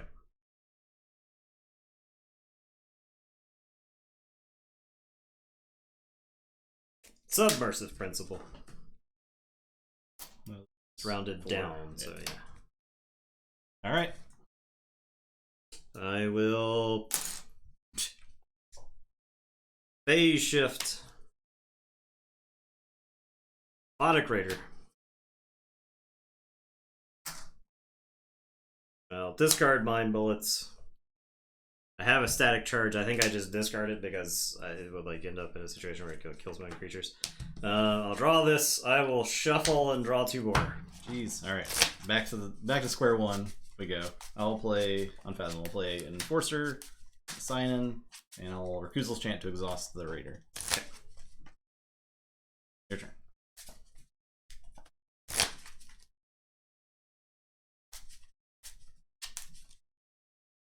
This game has been a grind, but not really in like a bad way. It's been like a brain, it's interesting. Like you said, it's a brain burner. Yeah. Like there's a lot of. If I hadn't played into the first scroll so heavily, the second time, the first time you held it, so like had to play into it. The second time was all me, right? So.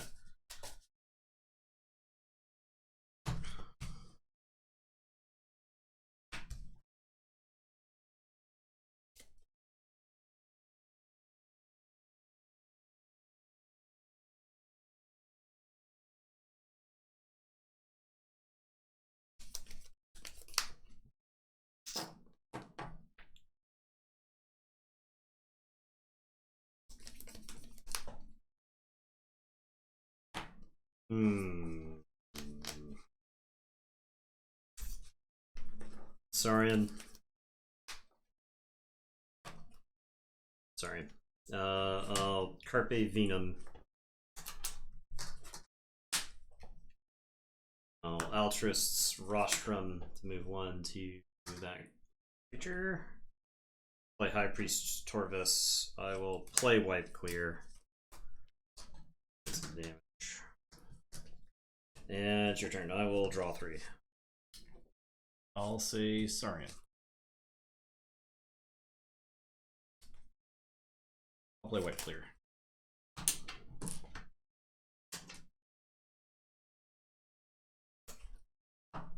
I'll play Magistrate Vita. I will Exalt to reap with the Enforcer. Or I Exalt it to reap with it. I'm gonna humble the sign-in. Okay. That to the common supply.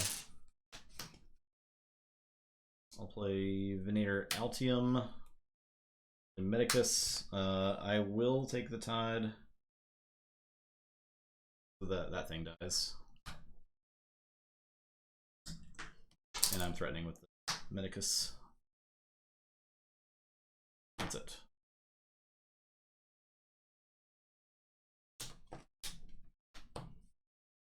Side.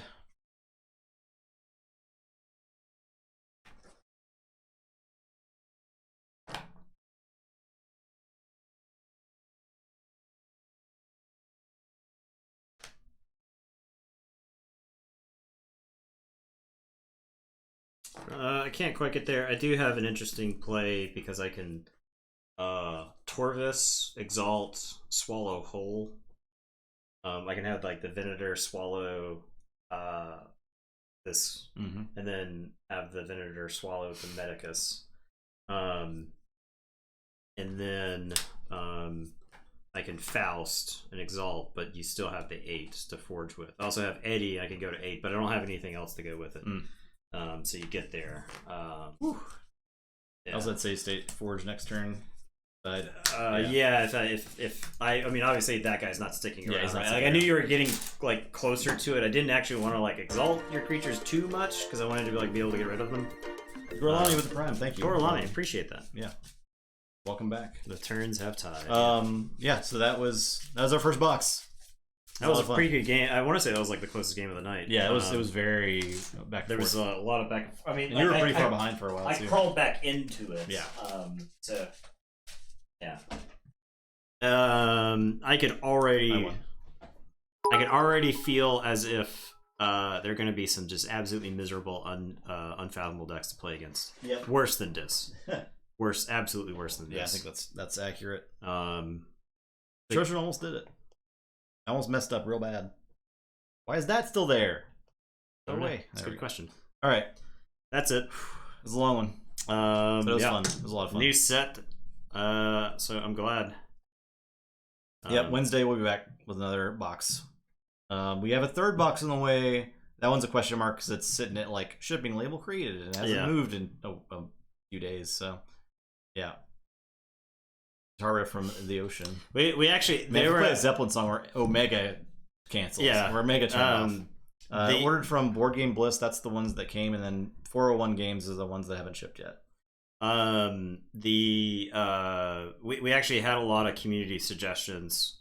That we couldn't go with all of them for the set, so we had some other songs that were suggested by There's a lot of songs that involve the tide. Yeah, it turns out when your planet is like 70% water, a lot of people write songs about it. So, but yeah, we had a lot of community suggestions for it. So Ocean Man is a good one.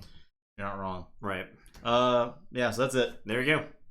That was pretty fun. Dark Tidings. Thanks for watching. A lot of interesting stuff in the set. So hot takes and DT. Potentially the best set. It's quickly becoming my favorite. Potentially the best set. No clickbait. Potentially the best set.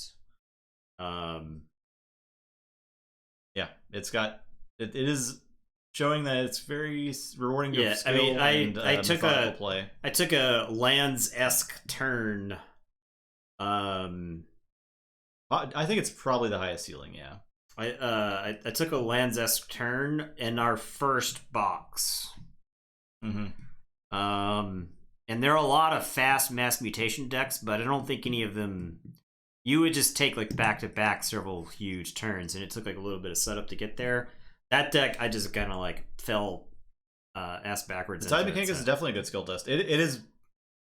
I think it has exceeded my expectations of it. There's so much hand disruption, so it's like if the hand disruption is better against good decks, right? Because you're disrupting what they want to do. Because the best Keyforge decks exert their will on the game. Mm-hmm. You could say that the deck that is playing the game it wants to play in any given game of Keyforge is the one that is most likely to win. And cards like Brain Dream and Maelstrom can just screw all that up, right? So just imagine like Maelstrom against K Vibius hated decks with Hysteria, and it feels like it's an auto lose against Maelstrom. It's just like, oh, my next several draws are just garbage, terrible. You have to play a completely different game if you're playing like creature heavy decks. Yeah. I mean, brain drain's insane. Bubbles insane. So I'm excited. I think both of us opened up pretty cool decks like that operate in different wavelengths and and the Whirlpool deck was hilarious. Yeah, that's awesome. And that deck's actually really good with Whirlpool. Yeah, it's like it's good. And the Whirlpool has a capture icon on it, right? So you play the Whirlpool and you're like already setting it up. So yeah, and it's got enough removal to deal with the stuff. 1% of all Evil Twin decks. Wow. Yeah.